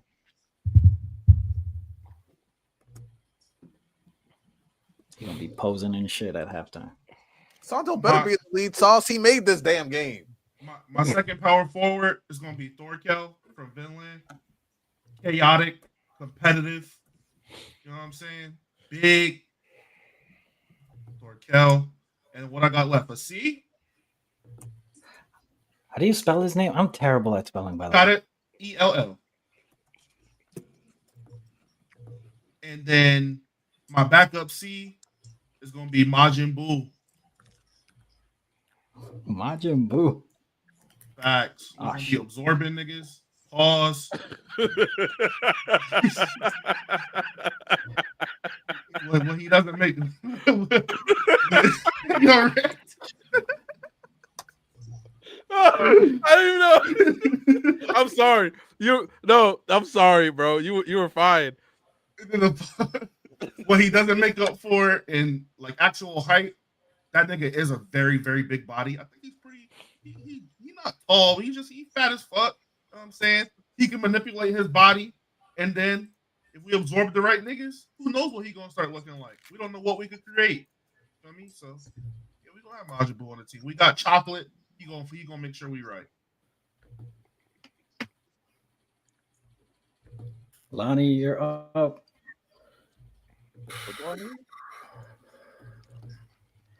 Let's see. You got 2 point guards. You got 2 small forwards. You got 2 shooting guards. Oh no, you're good. Wait. I think I lost count. My bad. I think you're missing one. Shooting guard, point guard, small forward. No, you're good. Wait, what happened? I got 2 point guards, L and Daza. I got 2 shooting guards, Spike Lee and Alucard. Got 2 small forwards, Mahito and Sakamoto, and Armstrong. I got. Oh, am I missing a power forward? Wait, are you? Yeah, that's what it is. You're missing a power forward. Yeah. Before Random says anything about. Oh, by the way, hold on. Before you say anything, Sauce with a $2 super chat. Majin Buu is gonna absorb all punishment in the paint.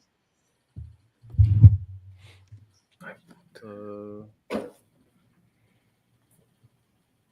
Majin Buu is tall as fuck. I'm tripping. Bet. Give me Jotaro for my power forward. That's a tall motherfucker. A tall time-stopping motherfucker. Solani and Miles' team is. That's a foul, ref. Light that nigga shit up. Yeah, I didn't. Jotaro didn't touch him. That was Star Platinum. Yo, he looking at an extra teammate on the floor. That's kind of crazy. Okay, I need a small forward. No double dribble. Do we get 1 or 2 coaches? 1. Ah. I need a small forward. The only person who can know my coach is Riddell. Nobody else know my coach.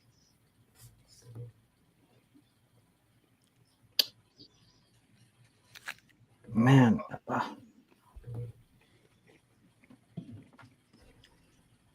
You know what? I'm gonna go with somebody that has speed, skills, somebody aggressive. Give me Vegeta at small forward. And that rounds out my team. And Riddell, you are on the clock, sir. You need a center. Give me Echnologia. A dragon? I mean, when he is a dragon, he'll at least fit the height restriction. When he's not. I'm not. Hey, I'm not gonna. Riddell picked a dragon, sure. Ty picked the colossal titan. Yeah. Y'all niggas. Y'all should have said something. That's why I started laughing. Agnologia? Hey man, real? I ain't gonna lie, I was thinking about picking Gamabuta from Naruto. As you said it? Yeah, I was thinking about it. But I was like, that might be too ridiculous.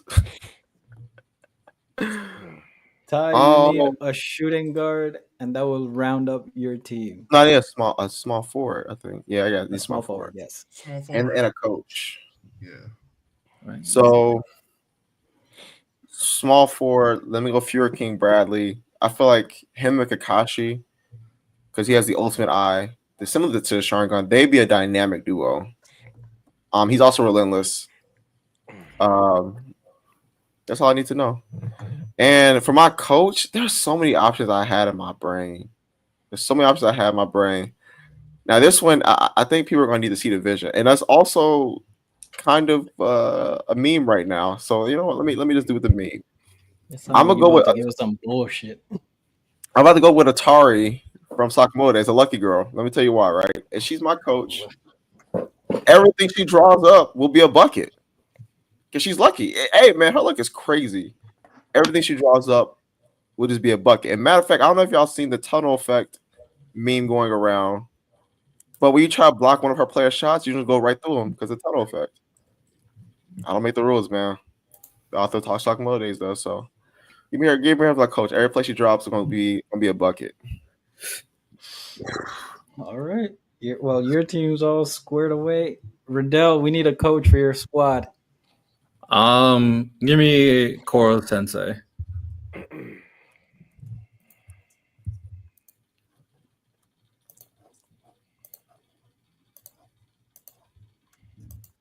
And I am going to go with somebody that I called out earlier, and I'm going to go with Levi as my coach. Need somebody that's smart, that can draw plays, and it's not going to take no shit.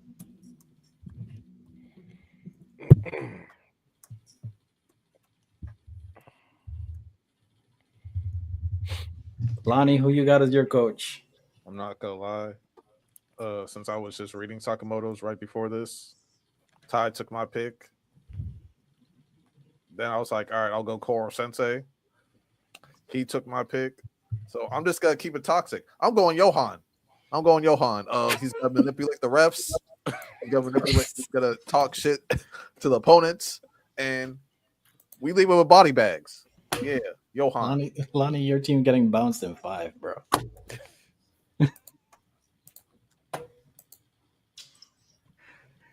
Your coach about to shoot your own team. My coach is going to be Spanner. Say again, Miles? Spanner from Reborn. Very good judge of character and being able to scope out talent. When he met Suna for the first time, he was able to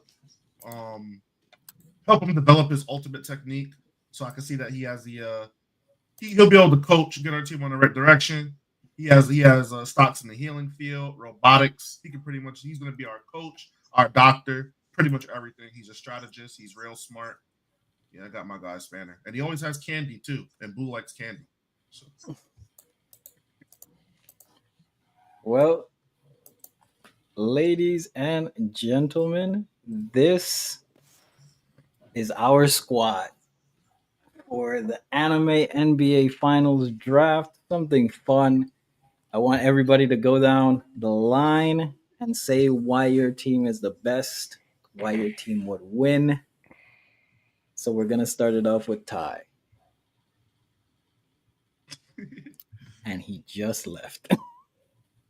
Come on. Ty, you there? Bruh. Oh, he's back. He's back. Oh, he's back. He's back. Did you hear what I said, Ty? For some reason, my laptop got shut off. But what did you say? Oh, I was saying that I want everybody to go down the line saying why their team is the best team on this list and why you would win the NBA Finals with this anime squad. So first off, I think at the point guard position, with Kakashi and Goku. Kakashi obviously can see people's movements. Not only that, he can read his teammates' movements where they're cutting to the basket, whether people are trying to. He'll see the double teams coming. And I feel like with Goku, because of the way his Ultra Instinct functions, he'll be able to react perfectly to any movement that not only his teammates but also his opponents, his defenders have. I got size, bro. Whitebeard, Mount Lay, Diane, and the Colossal. I don't know who's getting boards over us, bro. I don't see it. I don't see who gets more rebounds than us. I don't see who cracks boards more than us.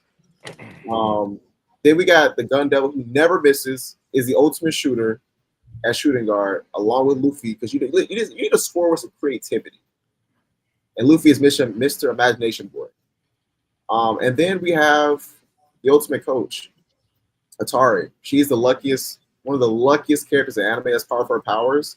So any play that she draws up will work. It will work. Basically, we see in Sakamoto days, it will work. That's just a fact. So that's how I think we're gonna win. Bet. Riddell, why is your squad the best? To keep it very simple, I just picked characteristics based off positions, generalized traits. Point guard, leader, usually is the leader, the most analytic person on the court, the one who dictates plays. So I chose people who were good leaders as well as very smart. Obviously, that's Norman. Obviously, that's Lelouch. Shooting guard, went with the sniper. Went very simple with that one. You usually think of a shooting guard as someone who can hit down threes, make down jump shots, of course.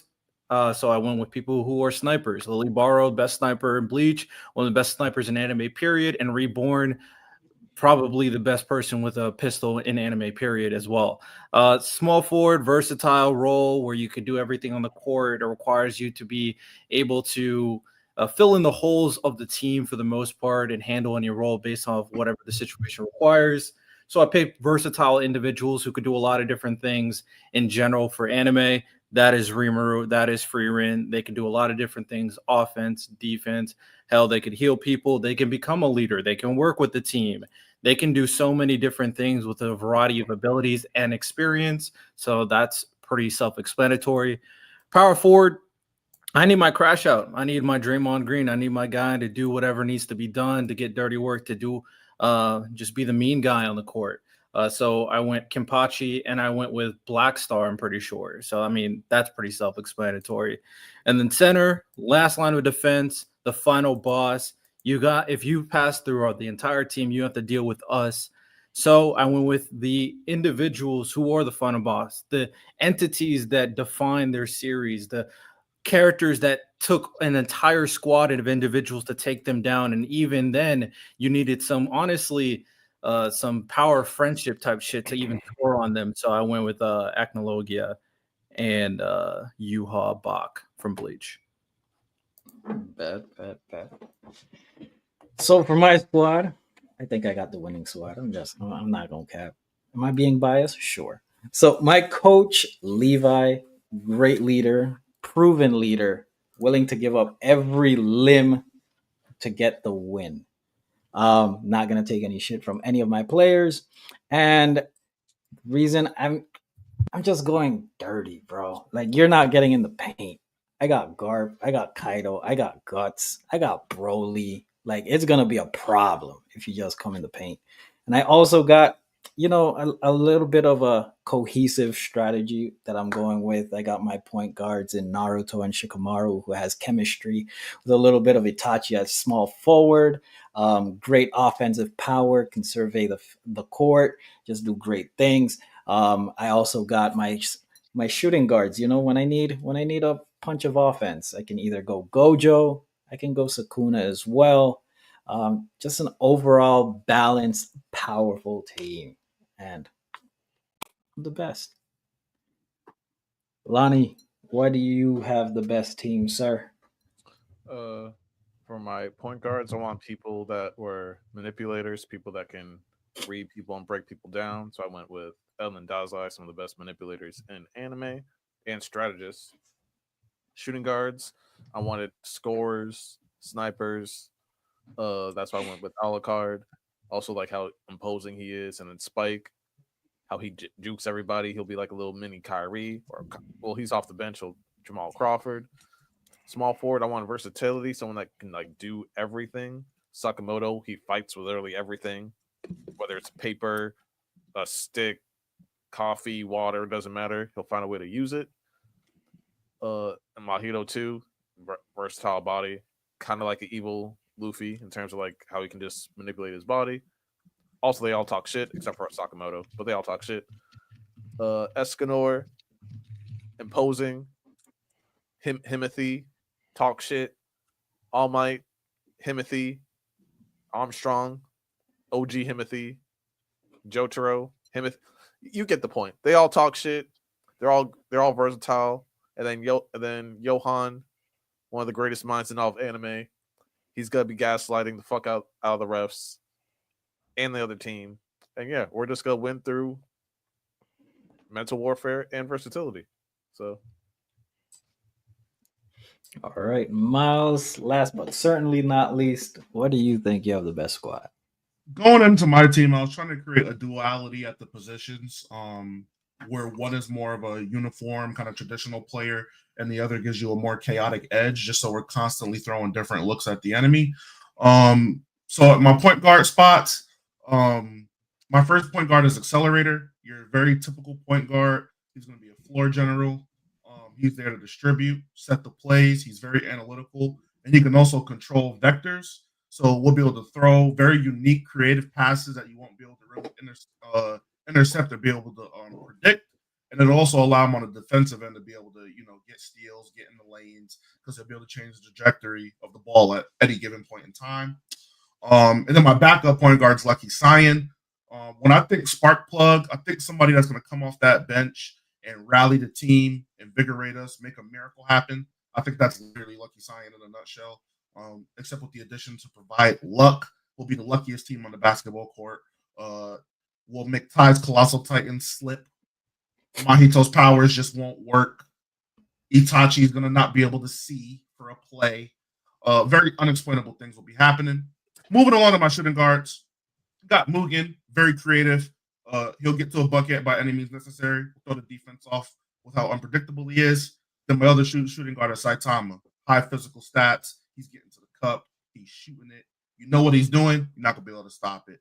My small forwards, I got a god.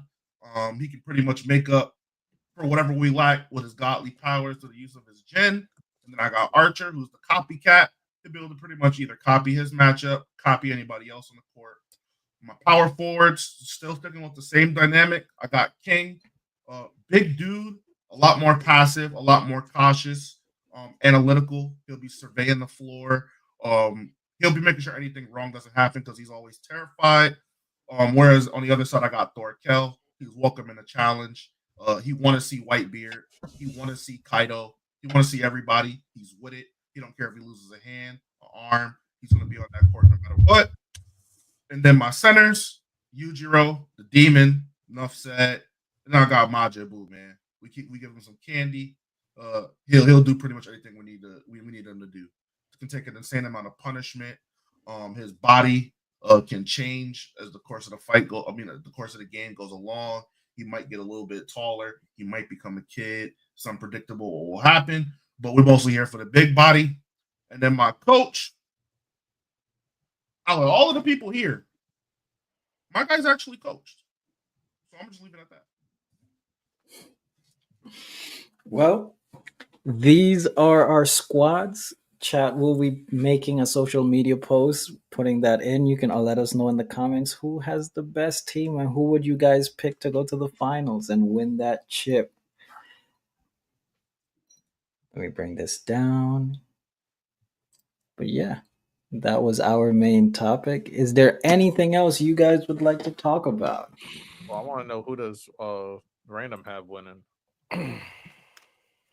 Oh yeah, Random. Who do you think? Me personally, I liked Miles' team the best. I just thought it worked the best. Like I understand that Fairy can fly and all that, bro. She's still like, if you put her in the post, like she's getting cooked. Like I'm not trying to be an asshole about it. Like I just think like I understand that it's basketball, But at the same time, like there's certain parts of basketball, no matter how strong Fearing is, she just won't be able to handle. She's getting back down the post. Berthold, like Ty gonna run up and as an owner and watch Berthold get in the post and do this. What's Fearing doing about that? Besides killing him? Like, there's nothing she can do. I liked Miles' team the best. I mean, that's the same thing I'm saying about Lonnie's point guard, L. L getting cooked, man. He is getting washed. Like he getting played off the court like Obi Toppin was the other night. Yeah, you know what? I no longer am asking random any questions. I no longer care. What? You picked the damn near Otaku as your point. Like he's not athletic at all. Is he just gonna outthink everybody? You need some athleticism, bro. Hey, I won't say he's not athletic because he did play light in that tennis match. Bro, look at the other point guards, man. Oh, now let's look at the other point guards. Now it's not, he does have athleticism. Now it's like, look at everyone Nigga, else. he does not have athleticism compared to the other point. One of them's Goku. See, Riddell, you see how he likes to shift the thing? No, it's not a shift. It doesn't make athleticism. Now he doesn't have athleticism compared to somebody else. Have him try to guard Goku, Lonnie, see what happens. That's not what you said at first. But he does not have athleticism compared to the other point guards. Like I said. How is that goalpost moving? Lonnie, could L guard Goku? I would say if we keep athleticism could himself, L guard Goku in baseball? L to Goku. That's two different things. Goku's a point guard. Goku's a point guard. How is that two different things? Ty, am I capping? If I say, Riddell, you're not athletic, is that the same as saying, hey, Riddell, you're not as athletic as LeBron James? Those are two different things. I don't think L is athletic in general. L's not athletic, especially when he has to guard fucking Goku. Like, what's the problem here? Why are we so mad about this? Because Riddell said, what about when he played tennis? Then you're like, well, he's not athletic as Goku. He has to guard Goku. You're just adding Lonnie, he has to guard Goku in this game. Ty, am I dumb? Am I not speaking clearly? He has to guard Goku. Are you not adding on to your original argument? No, Lonnie, in this tournament, does he not have to guard Goku? Hey, you know what? That's like saying you notice how he's not answering the question, right? He's getting mad at me for moving the goalpost. I'm just giving examples of the bullshit that you're saying right now. You're like, hey, nigga, Goku was drafted as a point guard. How is that bullshit? You like say like, hey, this burger's mid. And then Naruto's a point guard. If everyone's keeping the powers, I think my team easily wins because no one's faster than Goku. Santos doing a cookout. If they keep their powers, the burgers, this is so crazy. Okay. And then random's like, no. This is so crazy. Man. You picked the weakest person on the court. Fellas, and then you said Goku to compare. Goku's a point guard. Fellas, we're arguing about L and Goku in a basketball match. I don't understand. He's the worst. He's the worst pick on the entire thing. All right. So nigga, you could be as smart as L all you want. My nigga, you're gonna have to move them feet, and you're not moving them feet against Goku. Is there anything else you guys would like to talk about? Their Blue Lock came out with a great chapter. Is there anything else that you guys want to talk about? I was about to say, I felt Lil Nagi, man. He was kicking balls against the wall, punching things, breaking his hand, and now he turned evil. Fighting for the authority is insane. Oh my gosh! I ain't gonna lie. We all knew he was gonna come back, but I think him coming back in this way is interesting. Like him actually, he might be working for an opposing team. That's gonna be tough. I really thought he was gonna come in as like an injury reserve character, but yeah, I didn't think he was gonna come back like a villain. I mean, that might be tough. I guess I'm in. That means he definitely ain't winning shit then. I mean, he might. I was perfectly okay with us not seeing him for a while, like the whole U20, and then he comes back and he's completely different. Okay. If you have the receipts, Riddell, like you said that you have, if you go back to my first comment that I said, I said that we all know that he's coming back to the story, but up for now we're done with potential. Okay. Boy. And I'm not gonna hold you, Riddell. I don't care about Nagi. My favorite player is Hiyori. Like, I don't care. My nigga, he's the one that fucked up. So I don't understand why you wanted me personally. I just thought he should just go away for a while, come back in a couple arcs, and he's completely different. I thought that would have been the best for him. But me personally, I feel like he's being brought back too quickly. Like, that's what I'm feeling like. Is that weird? Random favorite characters are always ass niggas. I mean, I've done it so many times where it's like N-words be wrong and hang up receipts and call you guys out for being absolutely wrong for going against me. I'm not doing that now. All I will say is he's out of Blue Lock. How are we wrong right now? He literally fumbled the bag. I think we all say he's gonna come back though. Yeah, we all said he's gonna come back, but right now he fumbled the bag. Did we not? You act like we're saying he's trash. Riddell, don't do that, Riddell. We always say don't do that. Like you act like we said he's trash. Okay, because if you got mad because Santo keeps calling him potential boy, which right now he actually is. Like I think we all actually is. Did we not, Riddell? Did we say he's out the story? Anyhow, as I said, Sauce said not all of us did. Who didn't say it, Sauce? It would be insane if they let him. If that's how he left the story, it'd be insane. All right. With that said, all I said, I will say this: that one of the biggest claims I made is that this man Nagi was going to be the final boss of the story. So if he ends up being that, big W. So you tell me this man gonna be better than Julian Loki? That's at the end of the story. Now it would be interesting if Nagi would be the first one to hand Isagi a loss after all of these games. That would be interesting. I actually think that Isagi is going to lose the under 20s. In the U20s, you think? Yeah. The story. I mean, because the story's about winning the actual World Cup, so I think they can lose the U20 and still achieve their goal, like at least achieve his primary goal. Okay, I can see that. Well, we'll definitely see. No, Anything else you guys want to mention? I mean, I have something, but I was supposed to be here earlier. Go ahead. Go ahead. All right, so hopefully Miles is back by the time I do this. So this is mainly because the massive amount of gaming news we've had over the last week and a half. But the one that stuck out to me, maybe because of all the stuff with Nintendo and all that, and how like everybody who bought a Switch 2, besides the fact that it's already bricked, but it's like you don't own your own games. You got to pay to voice chat. Like they literally put a button on the controller for voice chat, but you have to pay for it. Like it's literally paywalled. Like and that's after paying for the online for it, but that's a whole nother thing. I'm bringing up the Dragon Age voice actor who said that people wanted the game to fail, and that's why it didn't sell well. And I'm gonna keep doing this, and I'm always gonna keep doing this because, once again, it is not our job as consumers, no matter if we like the product or not, to support your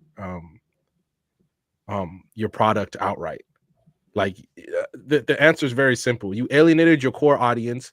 You wanted to play a little bit of identity politics, and you didn't do it well enough. And I can only speak for myself. Last week I praised Windbreaker for basically kind of tackling the same issue that Dragon Age does, and they did it well. Like they did it in a way that's not preachy, that you're not trying to make it. I understand it's an important part of somebody's life, but it's not, you know what I mean? Like it's not preachy. It's not the woke thing that the grifters talk about, like Critical Drinker or people like that. Like it's just a very human and honest way of showcasing somebody who is going through that process. And I'm gonna sit there and be like, yo, man, you're the one that messed up. You're the one that called RPG players like, oh, they just eat up all the slop we won in their mom's basement. No, that's your sports division, EA. That's sports gamers. That's not us. That's why like Expedition 33 selling as well as it could. every entertainment property has, Santo can tell you, all you guys can, every single entertainment property, whether it's us, First Take, the freaking news, the comic strips on the news, everything has a core audience. And when you alienate that, and then you wonder why your game didn't sell well, and then your idea, instead of, oh, maybe like we could have been better. And I understand you spent time on it, but it was bad. It was mid to bad. You alienated a whole franchise. One of the biggest franchises that EA had, one of the biggest, one of the most legendary game studios of all time in BioWare that made some of the best RPGs you've ever made, Mass Effect, Knights of the Old Republic, Dragon Age, and it's gone.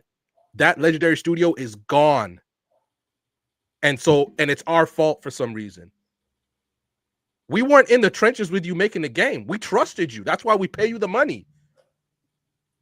So if you're gonna blame us for this kind of stuff, then don't be surprised. Because if you listen to Critical Drinker, who, by the way, he's a complete grifter, and every time that man makes something, there's a whole, everybody in his movie critic field now not just critiques his content because he's not good.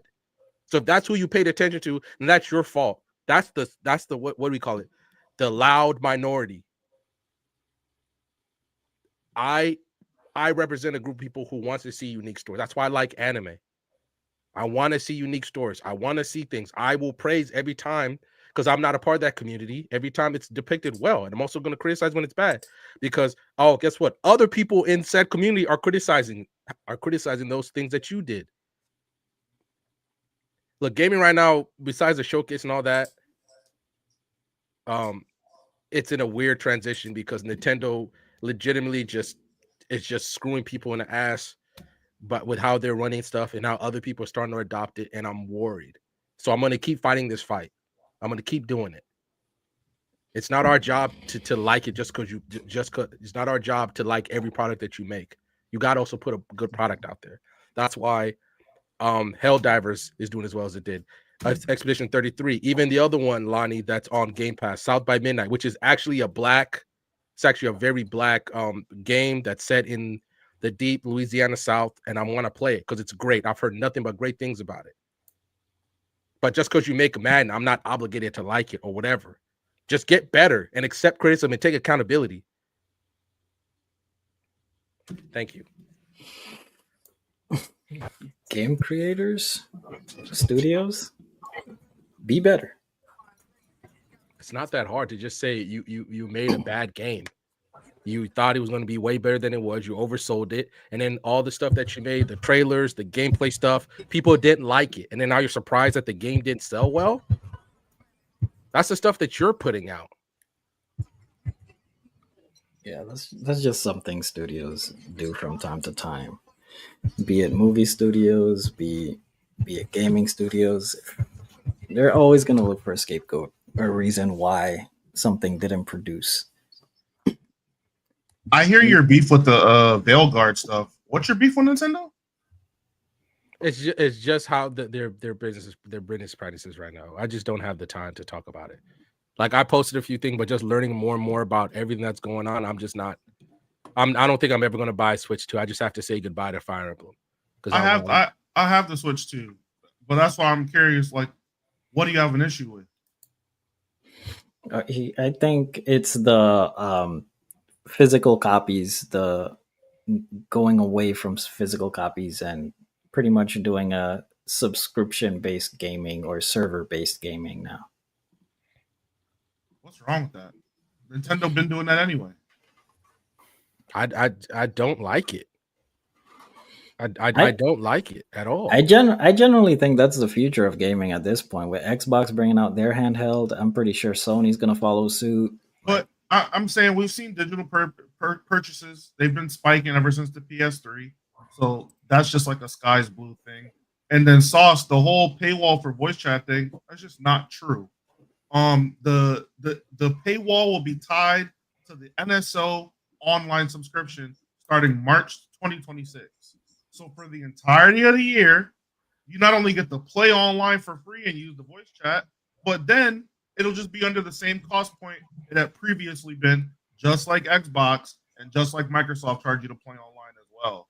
That's why I'm not really understanding why there's so much vitriol targeted towards Nintendo for It's doing things that everybody else has done. Then don't market yourself the way you've marketed yourself as a family friendly like and also the $10 demo that they charge people to just demo the game. Like what the fuck was that? Like there are things that they've done that saying that they positioned what made Nintendo great was that besides the fact that they're always cheaper, right? They made great party games. Like besides the fact, and I'm just not going to accept the fact that, especially with how much money Nintendo spends generally on their games, for them to be the one that says, "Oh, now games are going to be $80-$90, and you're technically not even going to own your game, even though you technically bought a physical copy, which is just a key." Like it's just not good enough the way you do it, and they need to be criticized for it. Like how are you? Legend of Zelda: Breath of the Wild cost almost $120 million to make. Now you are now rebringing that back, which is something before. It's not just a Nintendo problem.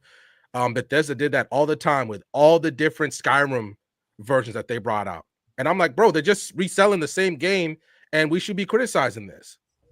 Like, how many damn editions did they have of the same fucking game that came out?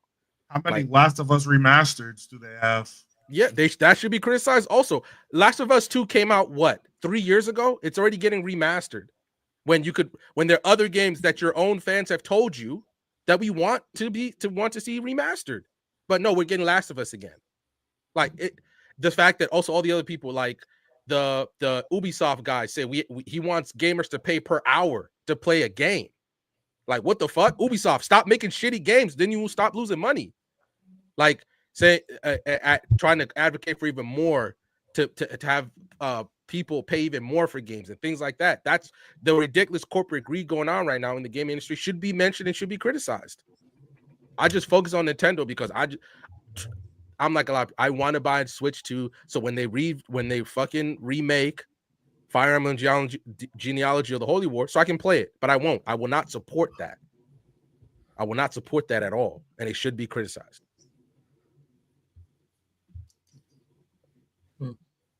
Including Nintendo people who are saying that they want gamers to pay more, especially Nintendo. Like, if anything, you're the masters of making great games on small budgets. Why are you charging motherfuckers $90? That was your selling point, was that you are cheaper than the other ones. You make great party games. I'm sorry, Mario Kart World is not worth $90. Yeah, it is. Have you played it? My cousins play. My cousin gave me. I went over my cousin's house. I played it. I don't think it's worth $90. Not at the state it's in. It's worth it. I don't think so. I just think be like we're gonna let Nintendo get away with this because of the equity that they have, when it's really bad for the game industry. Like if EA did this, we'd be trying to burn their damn studios down. But it's not EA. It's Nintendo. So we're letting this slide. I mean, in terms of, you're talking about gaming price points. I mean, Nintendo has had this isn't a new practice. Like, games have been sold for $90. Complete sets have been sold for over $100. Like, this isn't new. And I bring up that if you're buying $100 version of whatever edition of Madden it is, you're dumb. You're dumb. You're dumb for buying that version.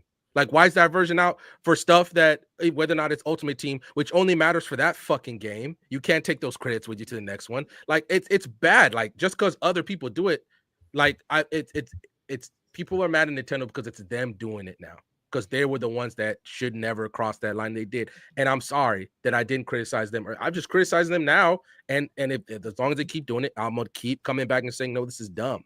Like, I've already given up on sports gamers. They're just gonna take what's given to them. Like, that's just they don't realize the power that they have, and they're just gonna take it. So I've given up on that.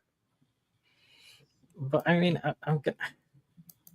I mean, this will spark a whole other conversation that we could probably make a whole separate thing about this. But yeah, and like, Randall, we'll dedicate some time specifically for this. Is there anything else that we want to talk about before we close the show today? Thursday, Anime and Chill with Shar. We're doing Dawn to Dawn and some manhwa shit. Pull up, and Shar's coming up with some anime drinking games. At least she's supposed to. If you're seeing this Get to work. Yeah. Get to work is crazy. Next week, same time, same place here, Tuesday, 9 p.m. EST, BSS Pod. And also on Thursday next week, we have Open Dojo, 9 p.m. EST as well. Is there anything else that you guys wanna announce or say? Oh, sorry, I forgot.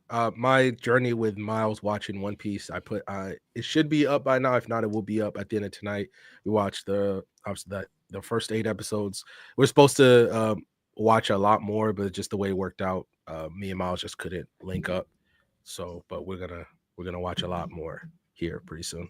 I treat you like a side hoe, and then sometimes you treat me like one. I call you, bro. I call you. I was like, bro, what's going on, man? I think I texted you like 2 days ago. I was like, One Piece. You didn't even respond to my shit. Yeah, my girl was over, man. We gonna work it out. Yeah, bro. Now when your girl's over, you can't talk to Miles. That's crazy. Dang, he's Dang. Really ashamed of him. Check Miles. Damn. Yo, you're not Johan, bro. You're not gaslighting me right now. Okay. Last time. And if you guys are interested in seeing that, you can find it on our Patreon. You can also find it on our members only. You can hit that link tree and find out all that information. And also you can continue joining our Discord. Just a great way to support us in our link tree. We're in every social media platform, be it X, IG, Facebook, Blue Sky, etc., etc., etc. Well, that has been episode 81 of BSS. 81. We're almost at the 100 mark. My God. Keep supporting us. We appreciate you guys, chat. Much love and stay blessed. We hope you enjoyed this episode of the Black Sensei Society podcast. With that said, make sure you guys like the video. Make sure you guys subscribe to the channel and turn a notification bell on so you never miss any content we like to drop. We want to do as much as possible. And if you want to join the community, you can also go to our Discord, go to our link tree, and be a part of it. We have a lot of great conversations in there. And we're doing a lot of fun things in there. Events, getting your opinions for content and videos, tournaments where we have cash prizes. So make sure you guys join the Discord and rate it 5 stars for the podcast on Spotify and Apple Podcasts. We really do appreciate you as we continue on our grind. With that said, ladies and gentlemen, hope you guys enjoyed. You have a good one. Peace.